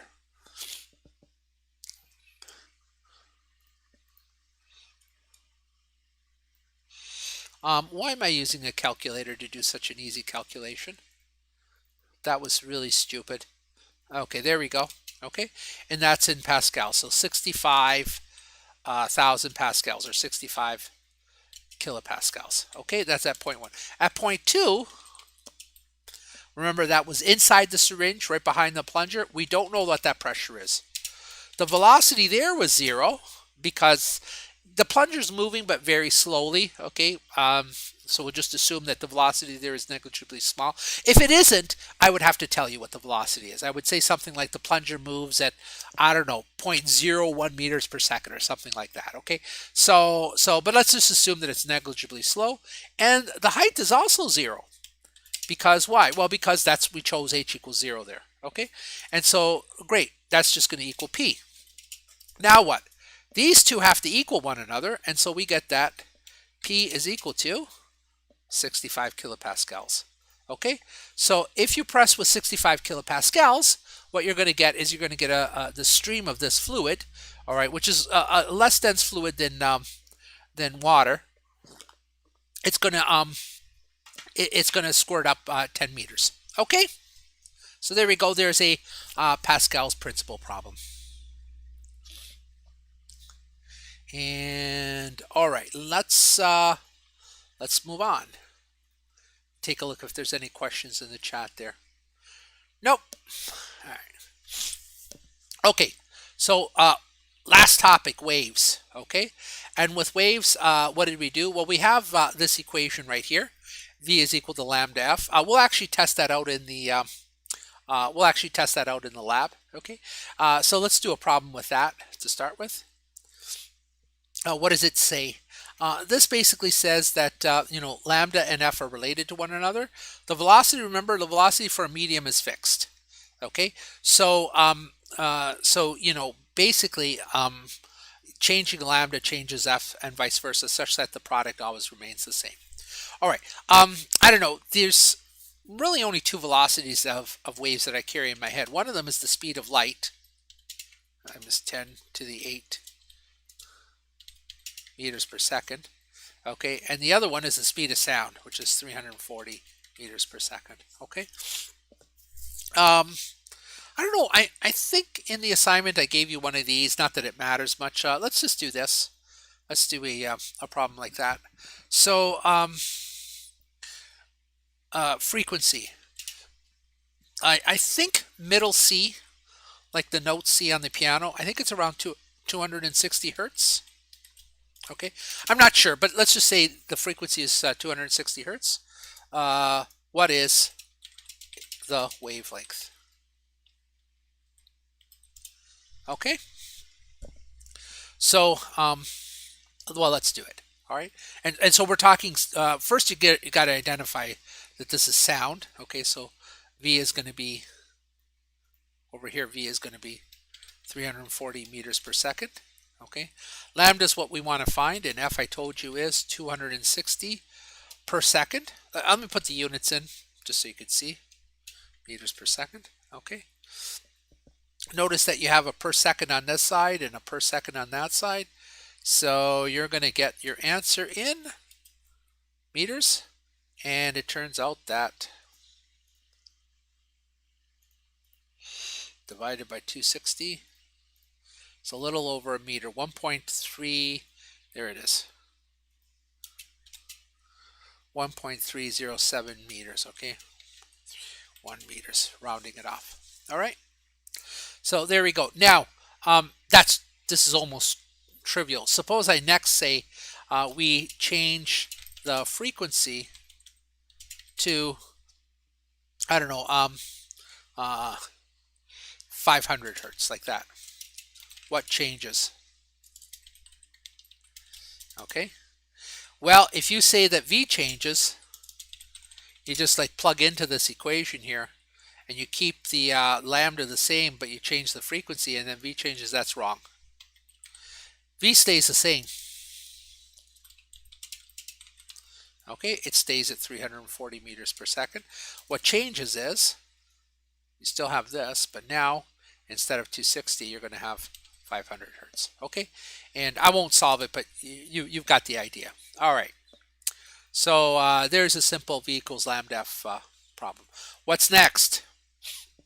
Well, next we said, yeah, V doesn't change if you change lambda or f, okay, because lambda and f are inversely proportional to one another. Okay, but you can change V for a medium. The way you would change V is by changing the physical properties of the medium. And there are lots of different media through which waves could travel, but we studied strings, okay? And so if we have this, if we have a string, we have this for the velocity, okay? Like that, all right? So I don't know what let's say that we buy some steel wire, okay? Uh, 10 meters of the wire has mass 650 grams, like that. Let's make it a more interesting number. 12 meters of the wire has 650 grams, okay? And we want to, can you see that? Yes, you can, good. We want to um, produce waves which travel at 1.5 kilometers per second in this wire. How much tension do we need? Okay, so let's see what I give you. I give you this. 12 meters of the wire has mass 650 grams. That's exactly linear density, okay? That's this right here. That's that information right there. Okay, so let's start off with that. So 650 grams is 0.65 kilograms divided by 12 meters. Okay, and that gives us, let me work that out for you.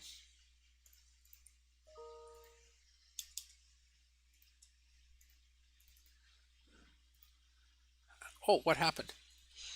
Oh, I lost the decimal. Okay, 0 point. There we go. Okay, that's that number. Or rounding it off, it would be this number here.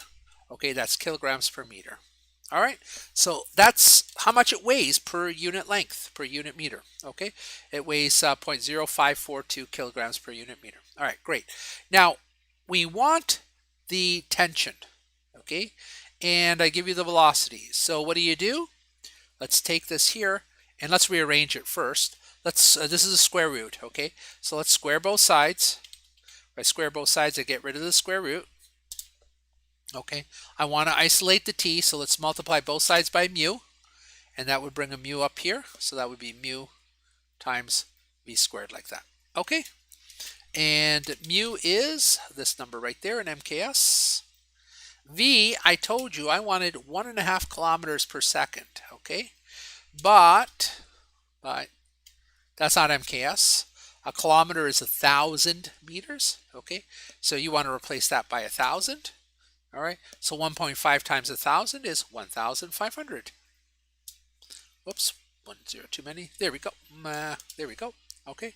So let's get rid of that. Okay. And it's squared, right? Because why? Because it's velocity squared. Okay. So this was that 1.5 kilometers per second, or 1,500 meters per second. Okay. So what's that equal to? That is equal to this tension right here. Okay. And tension is a force, so it's in newtons. Let me just check that number. Make sure that my calculator did the exponentiation right.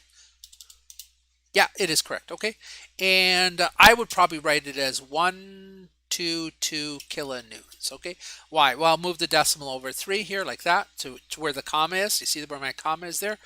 That's 3 over, and that would give you a kilo. Okay, so kilo. So 122 kilonewtons. Okay. All right. So great, and this relates again the velocity that you'll actually get for a string. Okay. This steel wire in this case. All right. It relates that velocity to the tension and the linear mass density. All right. Now, what if we were to actually tie the string down? Okay, so if you tie the string down, let me just remind you what that looks like.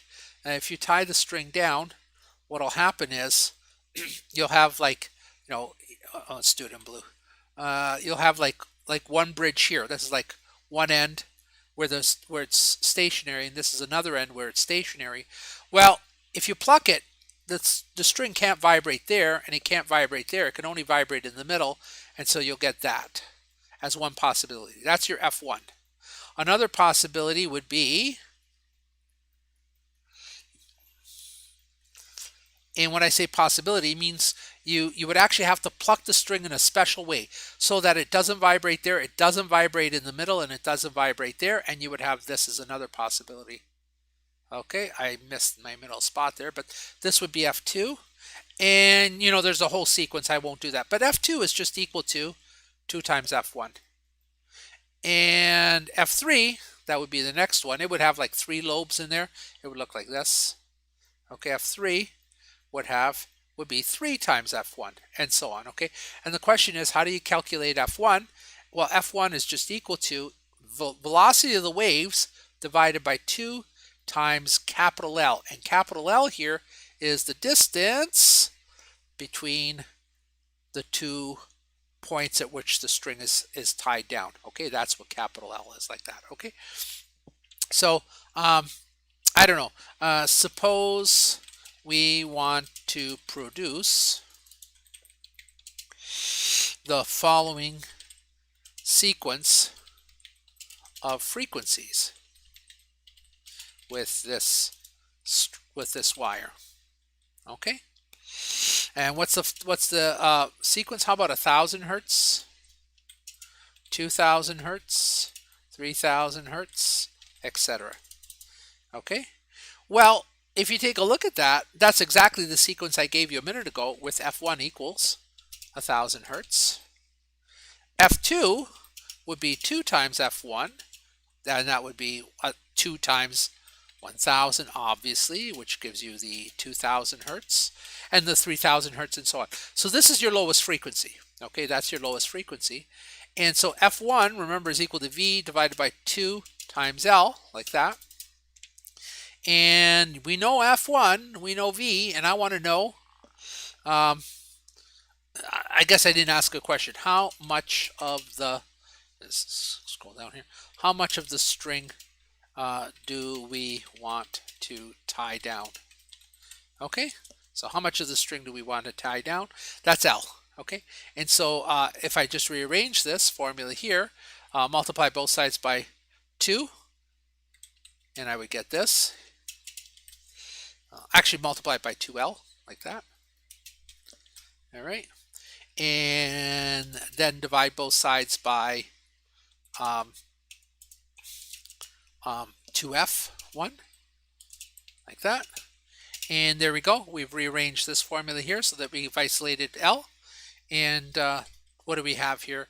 So we have the velocity was 1,500 meters per second divided by 2 times 1,000, like that, because F1 is 1,000 hertz. And that's going to equal 75 centimeters, I think. Oh, what's wrong? Okay. Yeah, 75 centimeters. Okay, like that. It's equal to 75 meters, like that. Okay. So, well, there we go. There's an example of, a standing wave. Okay, so these are basically called standing waves.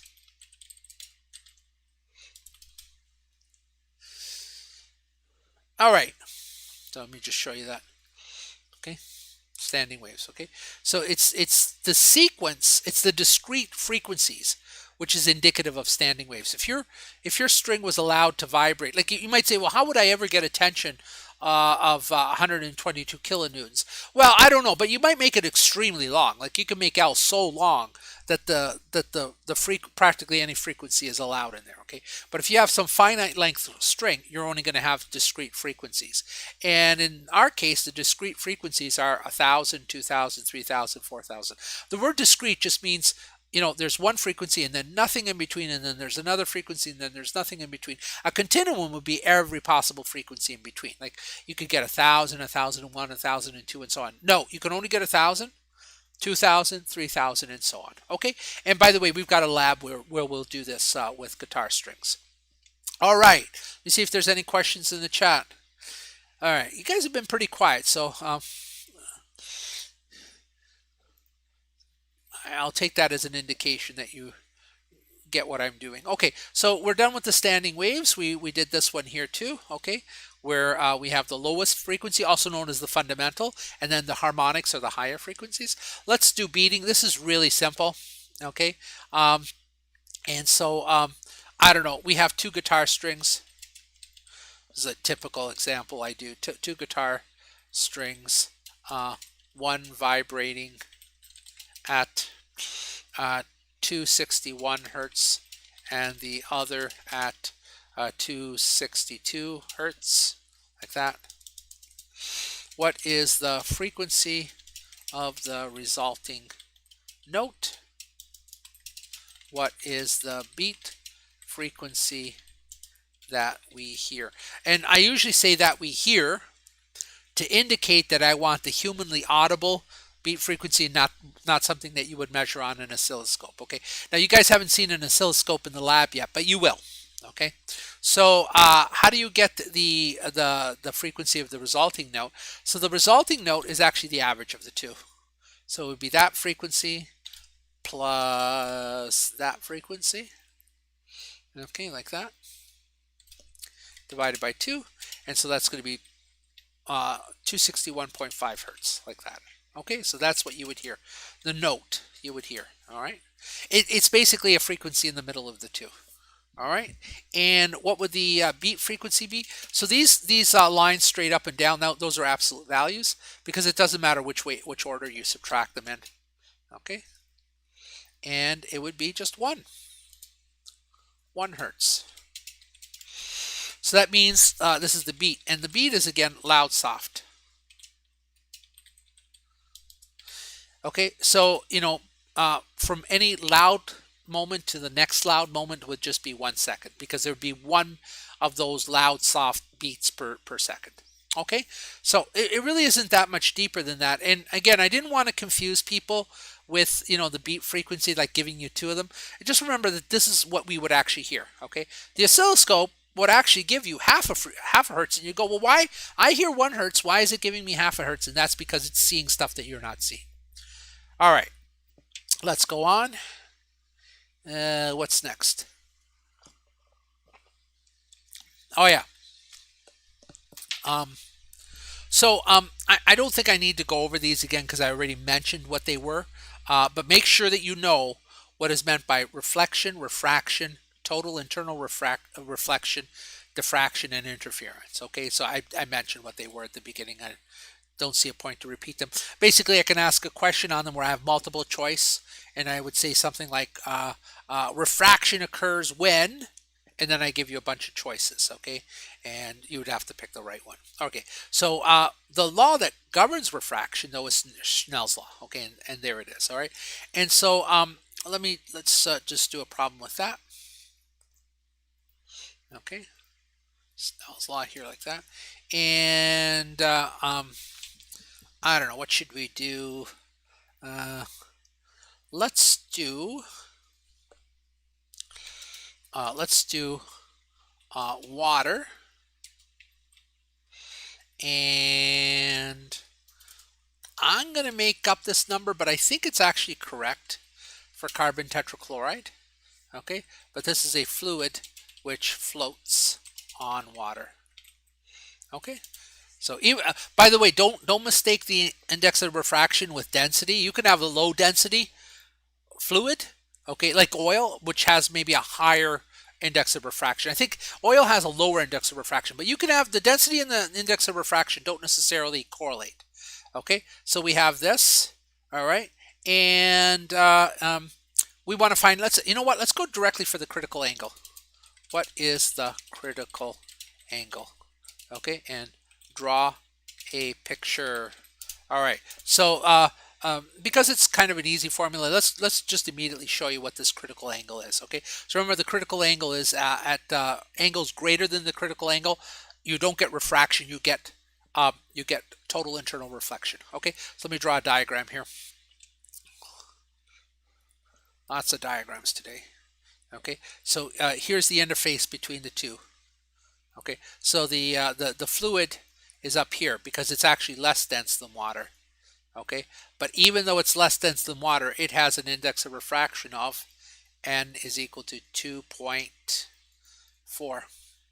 Okay, and down here we have water, and it has an index of refraction of 1.33. Okay, Again, like all my constants, I would give you these numbers. I wouldn't expect you to memorize them on a test. I guess you could look them up, but just to be clear, so there's no confusion. And I called the water index number one. So this is number one, and that's number two. Okay. Now, what's this critical angle business? So let's do this in red. The line that I'm drawing right now is a normal. And what's a normal? Perpendicular. Okay, so there you go. There's a normal. Now, there's an angle, and let's do a light beam in green. Okay, there is an angle. Here's my angle. Okay, called theta c. And at this angle, when the ray passes from the bigger end, see that's bigger, to the smaller end. So you got to go big to small. Okay, the angle in the bigger is the critical angle. The angle in the smaller is 90 degrees, right along the surface like that. Okay, so this angle in here is 90 degrees. Well, obviously you can't refract more than 90 degrees. Okay, if you came in, I'll rub this off in a second, but if you came in at an angle less than the critical angle, then you would have refraction. Okay, but if you come in at an angle more than the critical angle, how can you refract more than 90 degrees? You don't. You come in at that, and guess what? You reflect. You just reflect. This is total internal reflection. So over here, in this region in here, you have total internal reflection. And over here, you would just have plain old refraction. Okay. Angles less than theta c, you get refraction. Angles bigger than theta c, you get total internal refraction. How do you find theta c? Well, you use that formula, and I'll show you. Just remember that in the smaller n has the 90 degrees, okay? For theta c, the smaller n has the 90 degrees. Okay, so let's switch to this. All right, and here's Snell's law.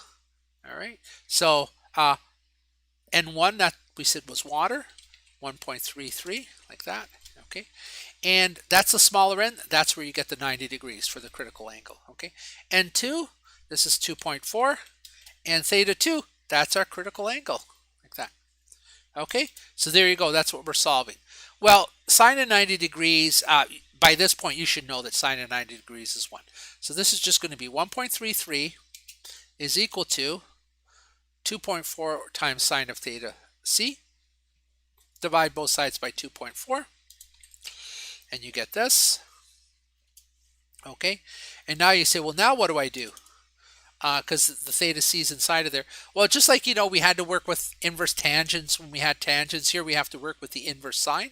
So theta c is going to equal the inverse sine of that. Okay? Make sure you know how to, not 2, 1. Okay, make sure you know how to do inverse sines. Okay? And I'll give you that number in a second. Also make sure that you're in degrees mode, another possible error you can make, and you get this angle right here, and that would round off to a 7 like that degrees. Okay, so for angles greater than this to the normal, you get total internal reflection. In other words, the ray doesn't even penetrate the water. It's in this fluid, okay, in this fluid with 2.4, and it just bounces back into it. Okay, for angles less than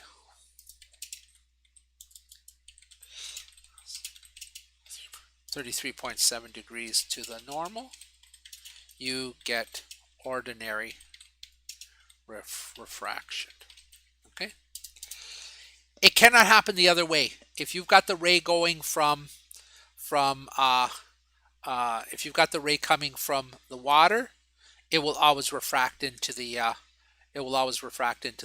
into this fluid, and that makes sense because, like, you can come in as steep as you like here. Suppose you're coming in there, like that, well then it would still just refract like that. Okay, so yeah, it's only when you're going from the larger to the smaller that you can have total internal reflection. All right, almost done. Almost done. What's next? What's next is the interference problems. Okay, and these can cause a bit of confusion. So um, maybe I should do one of each. Okay, so let's do a double slit problem to start with. Okay, and for the double slit, you've got this situation right here. Let me copy and paste this over here. All right. Will that all fit? Yeah, good enough. Okay. All right. Whoops, there's a tab in there. There we go. All right. Okay, so what's going on with the double slit? Okay, with the double slit, basically you've got double slit just means there's two openings through which the light can penetrate. Okay, and I say light because you usually do this with lasers. Okay, and if we can find Dr. Perry and I can find a diffraction grating. It's a small item, so it's easily lost in a messy lab. And a laser, you could just shine the laser light through the diffraction grating, and you see the interference pattern, and it's rather spectacular. Okay, you could also just go on YouTube and look for interference pattern or diffraction grating or something like that, and you'll see that this. But it's kind of nice to see it in real life. And so there's two slits. And this is the formula for it. There's places where you get bright, that is constructive interference, and there's regions where you get dark. Okay, so let's do this. Let's actually use sound. Okay, and believe it or not, I actually did it with sound once. It's extremely hard to do with sound, but you can do interference with sound. I had two speakers. The problem is that sound bounces off of everything, and it just makes a mess. Okay, and so it's not easy to do it with sound, but I was actually able to get it. And what that meant is as I walked across the front of the speakers, I walked into regions where the sound was loud, and then quiet, and loud and quiet. It was also kind of neat, but again, not very easy to do. You have to pad the walls, or have not pad, but have something against the walls that absorbs the sound so it doesn't reflect back. Okay, like sound rooms, like for radio stations or whatever. Okay, so let's say lambda is what did we find lambda for our frequencies above? We had somewhere here we had a frequency 1.33. Okay, great. That's for that 260 hertz. Uh, that's like close to middle C. I don't know if it's exactly middle C, but sound. Okay, sound. All right, and we have two speakers. So rather than two holes, double slit, we have two sound sources, and we're going to put them. Let's see, how far apart should we put them? Let's put them 2.5 meters apart. Okay. So this is a little different, but it still works, you know, whether they're slits or whether they're as long as there's two sources. Okay, and let's find the angle theta for the first three. Let's just do two quiet regions, and first two loud regions. Okay, so I hope this is clear. Okay, so basically we have sound with wavelength 1.33 meters, so 1.31 meters, I mean, and it's being produced by two sound sources, say two speakers, which are 2.5 meters apart, like that. And I want to know the angle for the first two quiet regions and also the angle for the first two loud regions. Okay, excluding the center, because the center is always loud. All right, so is that clear? You know what? I'm going to very quickly draw a picture. Sorry, lots of pictures today. Okay, so we have a speaker here. We have a speaker here, and the distance between those two speakers is 2.5 meters. And we're listening. We're going to listen over here. That's 0 degrees. Okay, that's us listening here. And then we're going to listen at some angle there like this, theta. And this is going to be, so this is loud. And then there's some angle which is going to be quiet. And then we go to a bigger angle and it's going to be loud.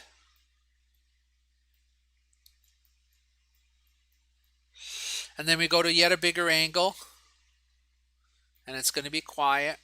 Okay, like that. All right, so that's what I want. I mean, loud is always going to happen at 0 degrees. Okay, so there's going to be a quiet, then a loud, a quiet, and then another loud. Okay, I want these two quiets, the angles for those two quiets, and I want the angles for those two louds. All right, let's do it. Okay, so here's the formula. Let's do the quiets first. D, what's D equal to? D is equal to 2.5. Okay, and theta, well, that's what we're trying to solve for. Okay, N is for the quiet regions, and here they are. They occur at N is equal to a half, 3 halves, 5 halves. The first one happens at a half. So for the first quiet region, we're going to put in a half here like this. Okay, and lambda, the frequency, sorry, the wavelength, we said, well, 1.31, like that. Okay, so that's going to give me sine theta is equal to, and this number better be less than 1, otherwise I did something wrong. It is. It's this number right here. Okay. All right. So basically what I did was I just divided both sides by, whoops, what did I do? What happened? Sorry, guys. I cut the wrong thing. There we go. So basically I divided both sides by that. Okay. And I get this. And then I take the inverse sine.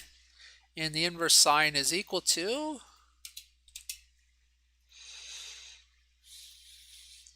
sine inverse 15.2 degrees.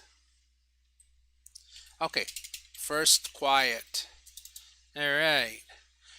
When I say dark, like if it's light, it would be dark. You can't see it there. I'm going to scroll down. Okay. When I say, when I'm talking about light, you talk about dark and light. Dark is the destructive, light is the constructive. For sound, it would be, the dark would be quiet. Okay. And so that's the first quiet region. The second quiet region would occur at 3 halves. Okay. So it's the same formula again, but now instead of a half, it's 3 halves. Okay. And that's going to give me a theta. Let me just calculate it directly.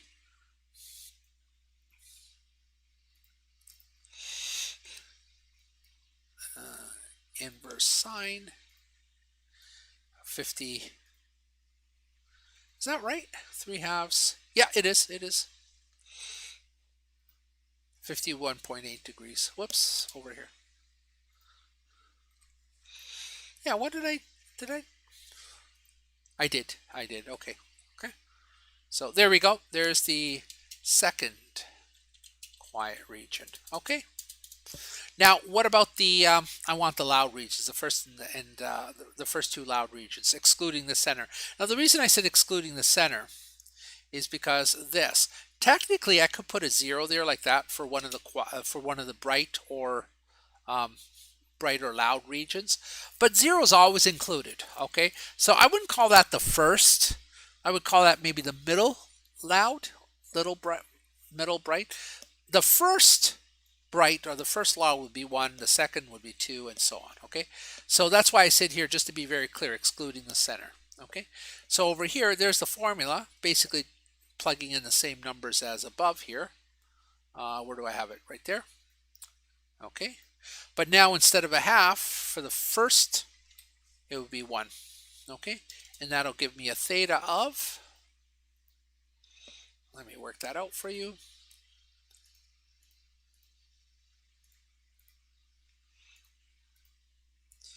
$31.6. Okay, so this is 31.6. First loud. Okay, beyond the center. And what about the next one? Well, the next one would happen at n equals 2, so instead of a 1 there, that would be a 2. Okay, and so what's that going to equal?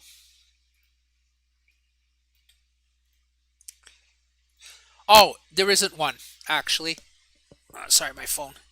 There isn't one, and that's actually I'm glad I went past the limit because I want to show you this. Okay, this is going to equal that. What's the problem? Why is this a problem right there? It's because sine cannot go over 1.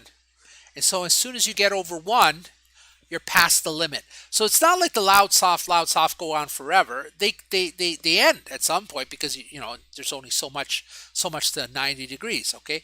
And so because this is you know past 1, this is bigger than 1. If you try this on your calculator, it'll say that's not a number. I don't know what exactly it'll say on your calculator, but it'll say, you know, be outside of the range of possible calculated values. And you know what this says? This says there is no second loud region. Okay? And that's why, because this is unsolvable. All right, there we go. How's that? All right, let me see if there's any questions in the chat. Good. No questions. Well, I don't know if it's good, but okay. Now, let's do one last question. And this is for the single slit or single hole. Okay, same situation. It's basically just one point at which the waves are passing through. Now you say, well, if there's only one, how is it interference? Because interference has to have two sources. Well, a diagram will help. So why will two work? Well, sorry, why will one work? One hole work, and that's because if you've got a barrier like this and a barrier like that, so this is a big hole. Okay, in fact, the width of the hole here, that width in the formula is called A. So that's the width A, like that. Okay, well, when the waves pass through here, okay, there's going to be like some part of the wave that's coming from here, and then there's going to be another part of the wave that's coming from over here. Well, if you're over here, like say you've got a screen and the screen is over here, the distance that the waves have to travel from the one side of the hole is different than the distance that the waves have to travel on the other side of the hole. Okay, so these two distances, D1 and D2, D1 and D2 are different. If D1 and D2, if the difference between these two is equal to half a lambda difference, well, what happens? If you're off by half a lambda, you get dark. Okay, so even with one hole, you'll get this. You'll get this kind of interference pattern. And it's, you say, well, isn't it one source? No, it's not the whole, it's not the whole entire hole that's causing it. You've got like one, you could think of it as like one source on one side of the hole interfering with another source at the other side of the hole. Okay, the mathematics is a little bit demanding, so I didn't go through it. But yeah, even with one hole, you can get an interference pattern, and it's because there's just you can think of the two sides of the hole as being two different sources. Okay, and again, interference happens between two sources. There's the formula. It looks very similar to the previous formula. Let's scroll down a bit here. It looks very similar, but there's two differences. D is the distance between the two slits or the two holes. Here, A is the width of one hole. So A is the width of one hole. And the second difference is that N here, the integer ends, stand for dark, not for light. Here, for the double slit, integer ends are bright. Here, for the single slit, integer ends are dark. And there's no equivalent for the light, and that's because the formulas for their angles is very different. Okay, and so yeah, you can't really do that. You can only really do the dark. Okay, so let's use this formula here, and you know we'll let's do an example using light. Okay, over here. All right, so a hole with diameter, I don't know, 1.5 nanometers. Okay, or no, not nanometers, micrometers. I was about to get them mixed up. Or here, we shine light of wavelength 450 nanometers through a hole with diameter 1.5 nanometers. Okay, At what angle does the first dark region occur? Okay, so let's do it. Now, here the tricky part is you got nanometers and micrometers. And so you're saying, well, which one's which? Nano is 10 to the minus 9 meters.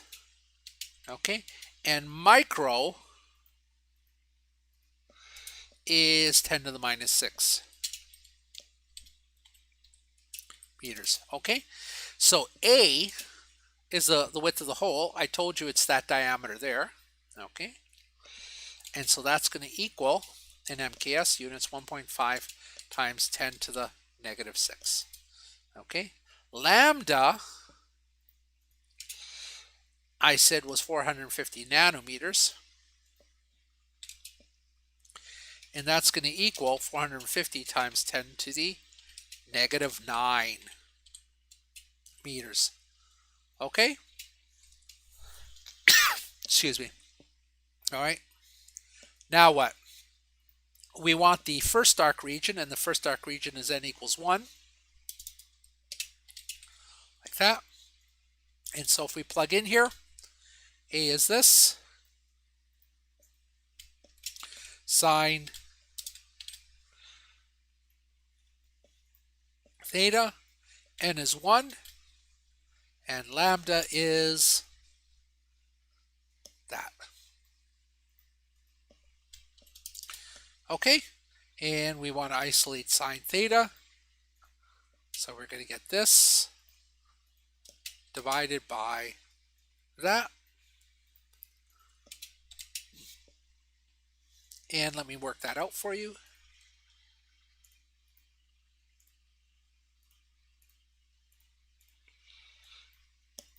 .3. Oops. And the inverse sine of 0.3 is going to give you an angle of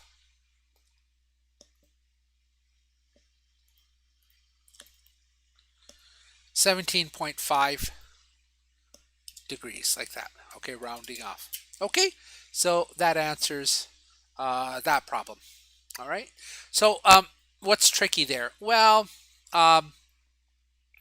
nothing really, except make sure that you've got the right conversion. Nano is smaller than micro. Okay.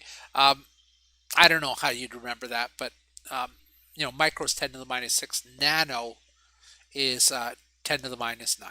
Okay. So that's one source of mistake. First dark region, we're talking a single hole. Okay, so a single hole here. So the first dark region is n equals 1. All right, and that's it. Now, variations on this problem, because I did the same thing in all of them. I asked for the angle. Okay, what's theta for these various regions? Okay, something else I could do is maybe I could say something like I could give you the angle and ask you to calculate the diameter of the hole. Okay, so that's another possibility. But I mean, I think which unknown I give you is not the hard part. Just making sure that you get this straight. Okay, the conversion, and also the mistake I've seen in the past students make is, do I use n equals 1? Do I use n equals 2? Do I use n equals a half? N equals 3 halves? And again, for the double slit, you've got both possibilities, both the bright and the dark. And what are they? Well, the bright regions are integers, and the dark regions are half integers. For the single slit, it's just the dark regions, because the formula for the bright regions is more complicated, and it's just integers. The integers are dark regions. Okay, so it's kind of like the flip of the other ones. Okay, so there it is. That's a summary of everything that we've done. Now, if you're Physics 102, there's still the stuff on the wave equation, which requires the calculus, and I'll do that tomorrow. But if you're Physics 112, this basically is a review of all the material that we've done up to this point in the course. Okay, so it should give you a good basis for for studying. Okay, in addition to all the previous tutorials and lectures that I've given you, and the assignments as well. Okay, let me see if there's any questions in the chat here. Four people have braved it to the end. Well, I don't know if you've been here all along, but yeah, this is like uh, close to 2.5 hours of live streaming. But that's okay. I've done it before. Um, it's a little bit better than lecturing in the classroom where you'd actually have to, walk around or whatever. At least here I'm sitting on my couch in front of my computer. Um, all right, so let me just ask in the chat. Um, any questions? Else we're done.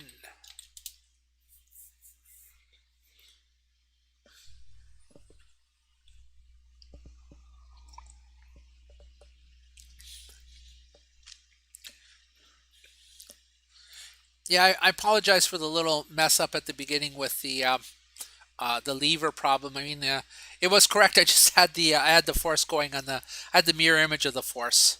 Okay, but all right. Doesn't seem like anyone is asking any questions. So let's end the stream here. And um, if you're Physics 102, I'll see you tomorrow. Okay. Bye bye, everyone.